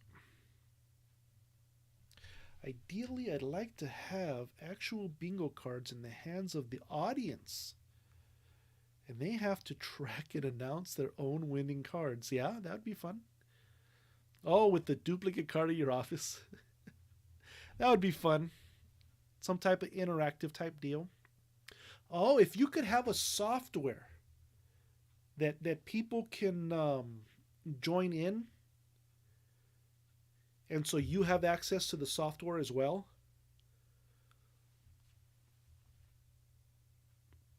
But then if that's the case, as soon as a number comes up, you just type in the number. And if you had a software and you configured it to do it the way you do the game, and then ran a bunch of tests, the computer could come out with a bunch of outcomes really fast. And then you can brute force your your average.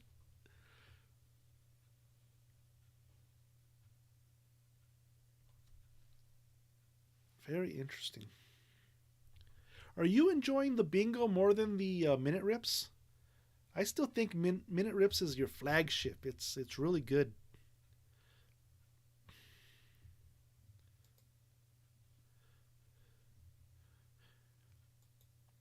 Jonathan India going in the 8th round. Very nice. Okay.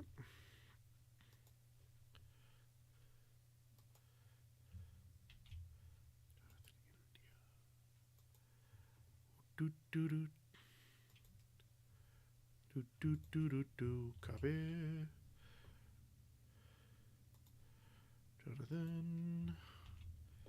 Jonathan India. Nice runs. 33 combined home runs and stolen bases. I like that. Oh, but the Reds have lost so many pieces now. That team is in sell mode, and it's not even the beginning of the season. What is going on? That's going to hit those numbers. I would not be surprised to see that India has been revised downward, losing people.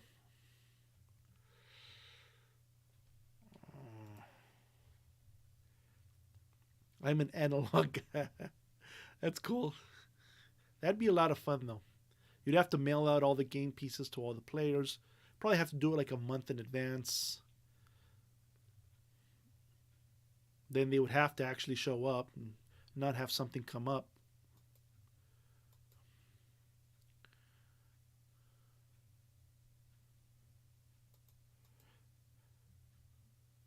What is this? It's 9. We'll go to 10 and then I'll let it go for tonight. Mitch Haniger. Copy.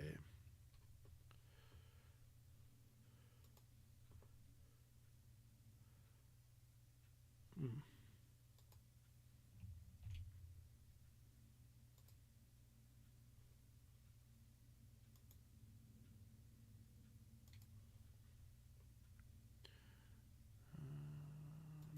Mitch. You look like you got some nice numbers.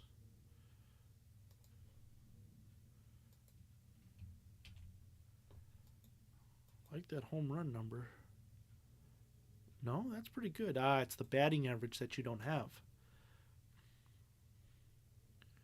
If somebody's willing to tank their batting average, you give good numbers everywhere else.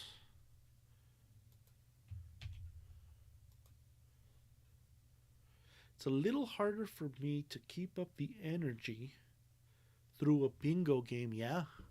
There's a lot of things you have to keep track of there. You're producing it, and it's all you. You need an assistant or something. Minute rips are all done in one sitting currently, but I have breaks. Yeah, that's what I figured.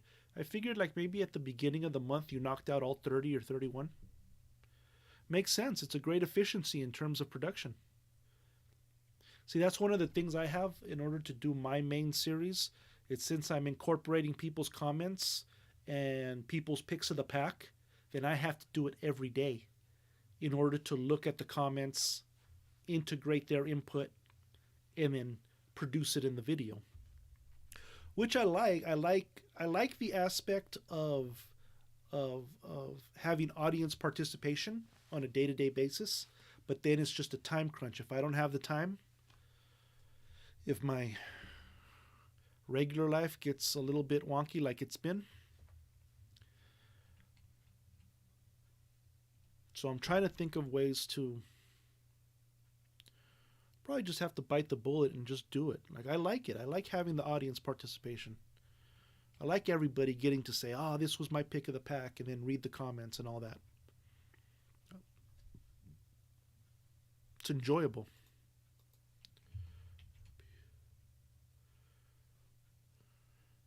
Anthony Rendon. Are you finally going to come through for Anaheim? You have not lived up. Then again, nobody has for Anaheim that they've picked up.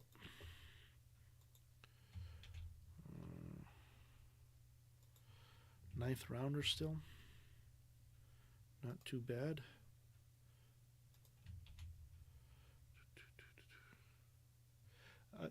I used to do them a week at a time, but now can't spend every Sunday night making videos. Yep. I hear that. Oof. Yeah, it just lends itself to an efficiency of production, doing it all at one month in one go. It's a lot of kazoo work.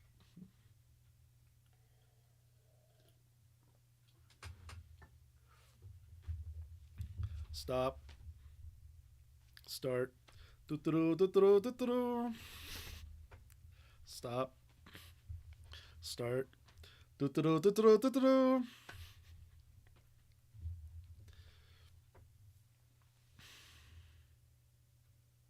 Is your dice bowl from an ice cream at the stadium? Yes, it is. Yes, it is. I think all teams do that, right?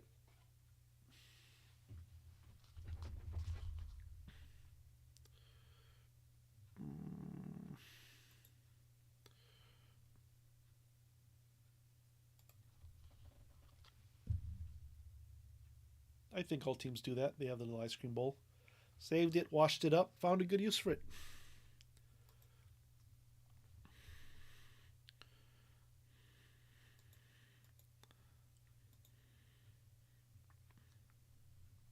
And sleeving the cards between, absolutely. That's something I'm still getting used to. Since I'm not knowledgeable about all the cards, I don't know which card needs a sleeve. I mean, I love the base cards, but I figure it's not. And that's the other thing. I don't know where to get my supplies from. Like, I don't know where the best place is to get top loaders or penny sleeves. I know recently there was an uptick in prices. Well, across the board, there's been an uptick in prices. But I'm still getting used to all of that.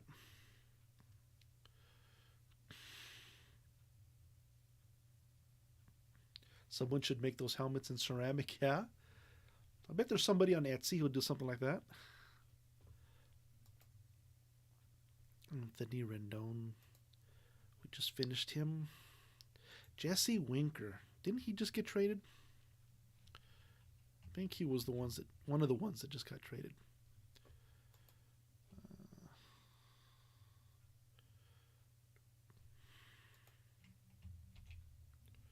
Jesse Winker. You. Copy.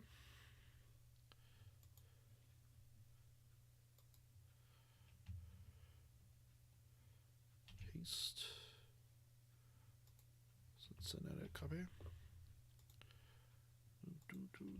There we go.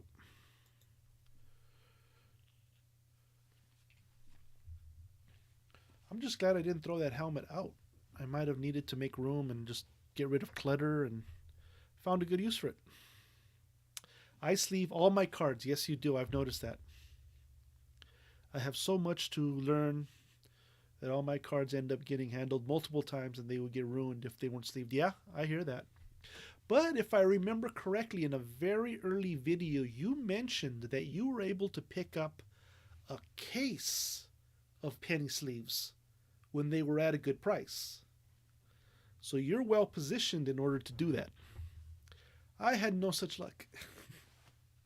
I mean, it's great. It's great that you got a hold of it.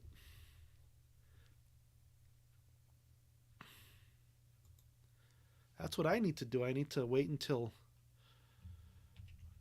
prices come down to an acceptable level, and then I'll be able to pick up a case of penny sleeves, a case of top loaders, all that good, team bags, all that good stuff.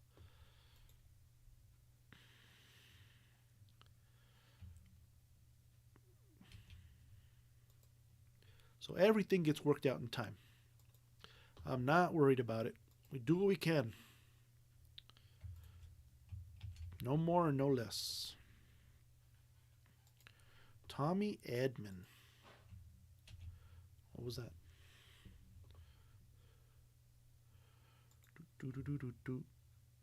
Copy. If I had all the penny sleeves, I would probably sleeve all the cards.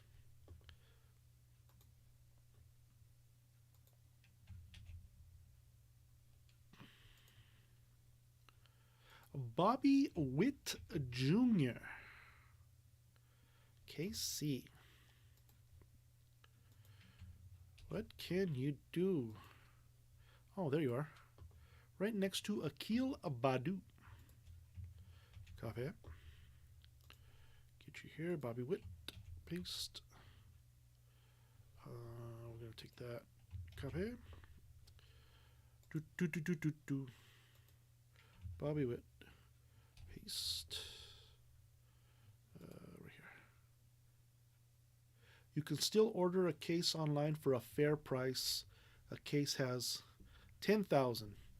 Yeah, I'm still trying to learn what a fair price is, and like I figured a fair price is so like for a case that should be $100, right? It's a penny sleeve, a penny a sleeve. Now, if you can get a hold of that for cheaper than a penny a sleeve, at least that's the way I had it figured, but I don't know for sure.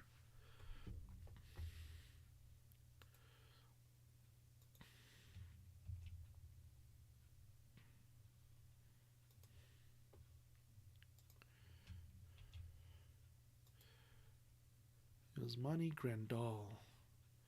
Really high pick for a catcher. Copy.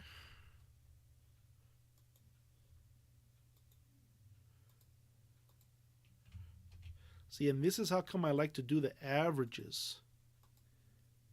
On averages, he's producing great. On the raw numbers, it don't look so good. So if he gets more at bats, he should do good.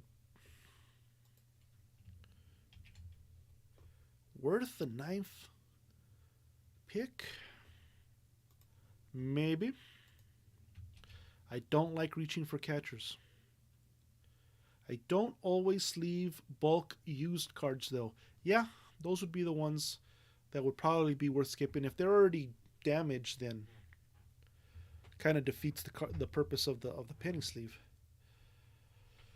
But I mean, that's okay. I love those damaged ones too. I think you're right to throw out the ones that have mildew on them. That's absolutely correct. That video was fun when you were chopping up all those cards. Um, but other than that, if the card's just beat up, I'll keep it. I'll hang on to it. I don't mind. Make good bookmarks.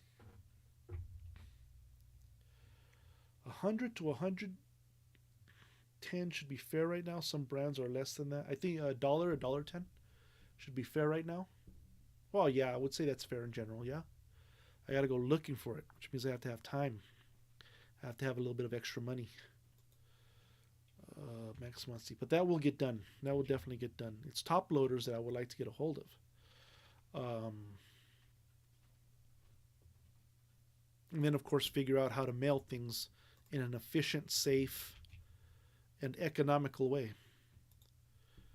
Max Muncy looking good. Once again, not the batting average, but man, people really value the batting average. It's because they're putting the numbers into a computer, so the numbers are across. Yeah, the computer is doing this. That's why Max Muncy is so low. Because that batting average, it just comes out that way in the computer.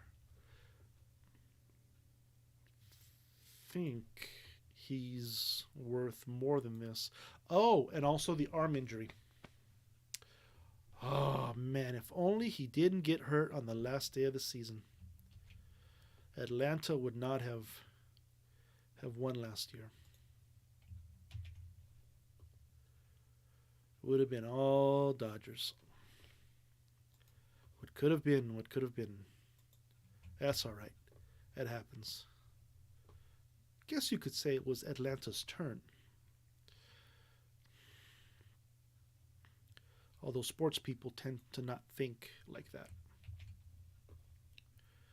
Ryan Mountcastle.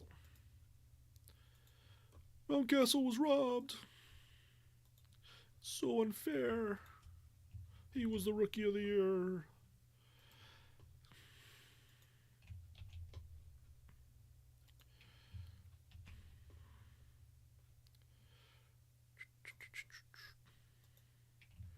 See if he can do it for another year.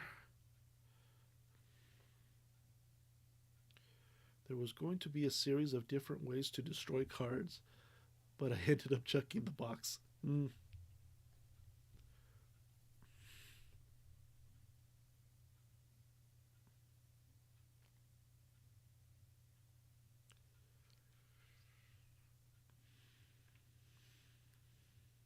So many ideas, so little time. Ryan Mountcastle. The Franimal.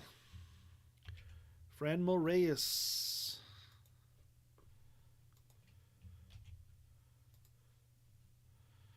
Another guy who can't hit for average but can do everything else.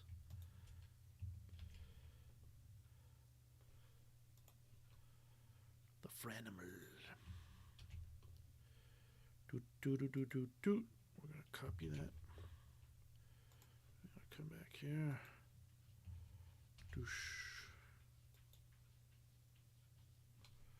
Doosh, doosh, doosh, doosh, doosh. Jared Walsh. Walsh has got some power. Walsh showed off some power last year. See if he can keep it going. 32 homers, that's nice.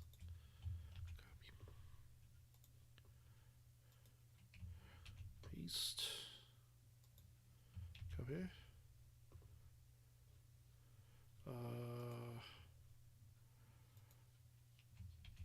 Paste. Speaking of a little time, I gotta go get my night work done. Absolutely. Hey, thank you for hanging out with me for a little bit. It was great talking to you. Like I say, you're one of my big inspirations in this whole thing, so I appreciate it. Thank you very much. It's an honor to talk to you. Be taking care, okay? Maybe next time I'll see you again. Live stream successful. Yeah, it was pretty good. Good for a test run, just to talk to a few people. Very much appreciated. Very good idea. Alrighty then. You be taking care, alright? Bye. Schwab.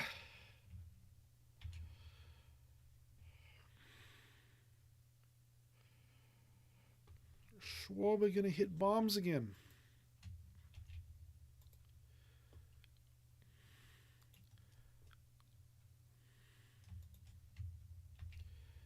He was mashing last year. Mashing last year. Do do do do do do. Copy. Kyle Schwab. Put that right there. At night, I move some paperwork and materials between two warehouses for the morning drivers. Good night. Very well. You be careful doing that, okay? Be very careful out there late at night and with moving heavy stuff. Be taking care of yourself.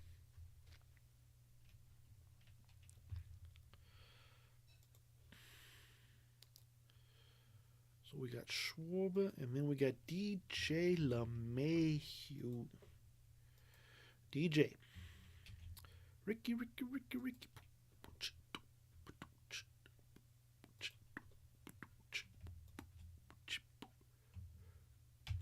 DJ in the house. Copy. Paste. DJ. Austin Meadows. Austin Meadows.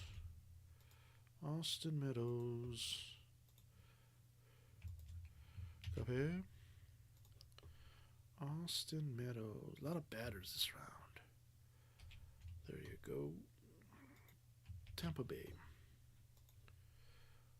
Austin Meadows. Bam. Then we got Dalton Varsho.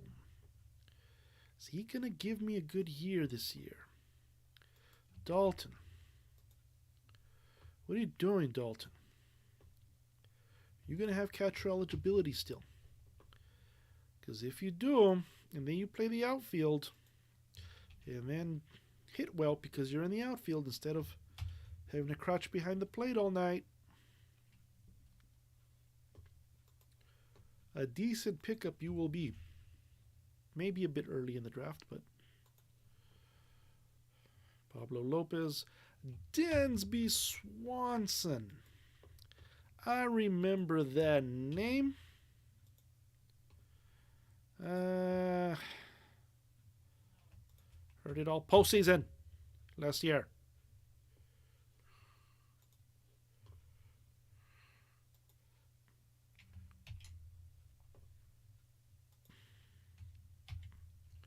Not happy.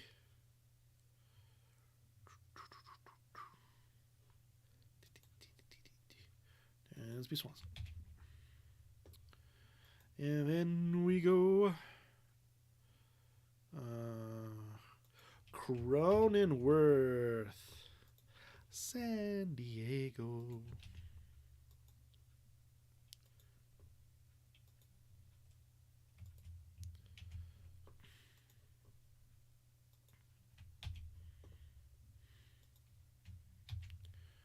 And that's the last pick of the 10th round.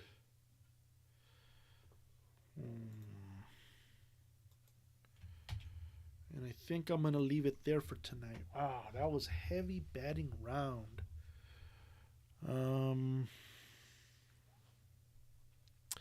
If you don't care about batting average, look at Muncy and look at the Franimal. More runs from Muncy. Well, he's got a better team.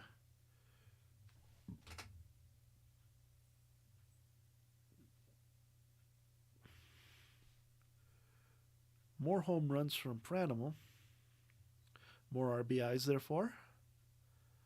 Bad batting average.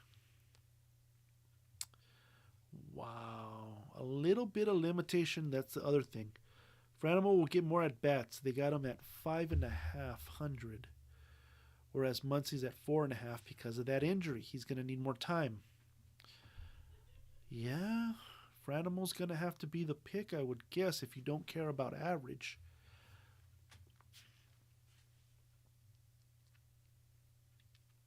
But Muncy plays for LA.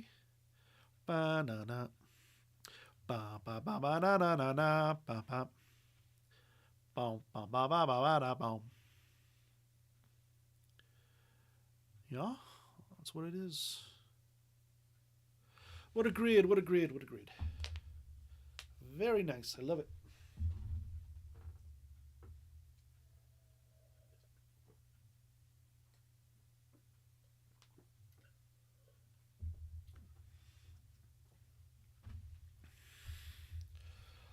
All right, to anybody who's still watching the stream or to anybody who is watching the replay or skimming through the replay, if I leave up the replay, I think I'm going to call it a night. Thank you for hanging out with me for a little bit. If you wanted to say something through chat, you're always welcome to do that. You know, I'm friendly. Just watch the replay. Um, Appreciate getting to talk to all these wonderful people. Very nice people. I love their channels. Um, Kindness off the chart. Well, we need more in this world. Kindness. Um, yeah. This was fun. I'm glad I did this. I was wondering because I knew I was just going to be crunching numbers. What other content do I have? Maybe later I can do that video game idea and play some, 94, Madden 94, uh, MLB PA Baseball 94. It doesn't have 94 in the title, but it was from 94. Um, Hockey 94, NHL Hockey 94 is a great game. The sad thing about it is there's no fighting. The good thing about it is the one timers. Great one time shots, one timers. Um, do some of that, and maybe people will enjoy that. And then I can collect the players that are featured in those games. That'll be fun. Um, but I wonder if I'll leave up this live stream. Maybe. Alrighty then. Until next time, be taking care, everybody. Thanks for watching. Bye.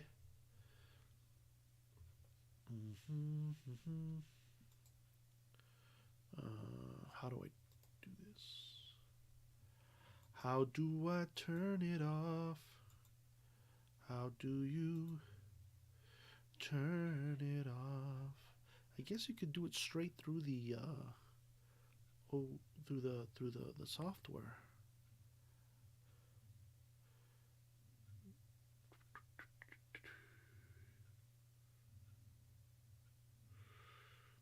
Hmm. All right, there we go. Let's see.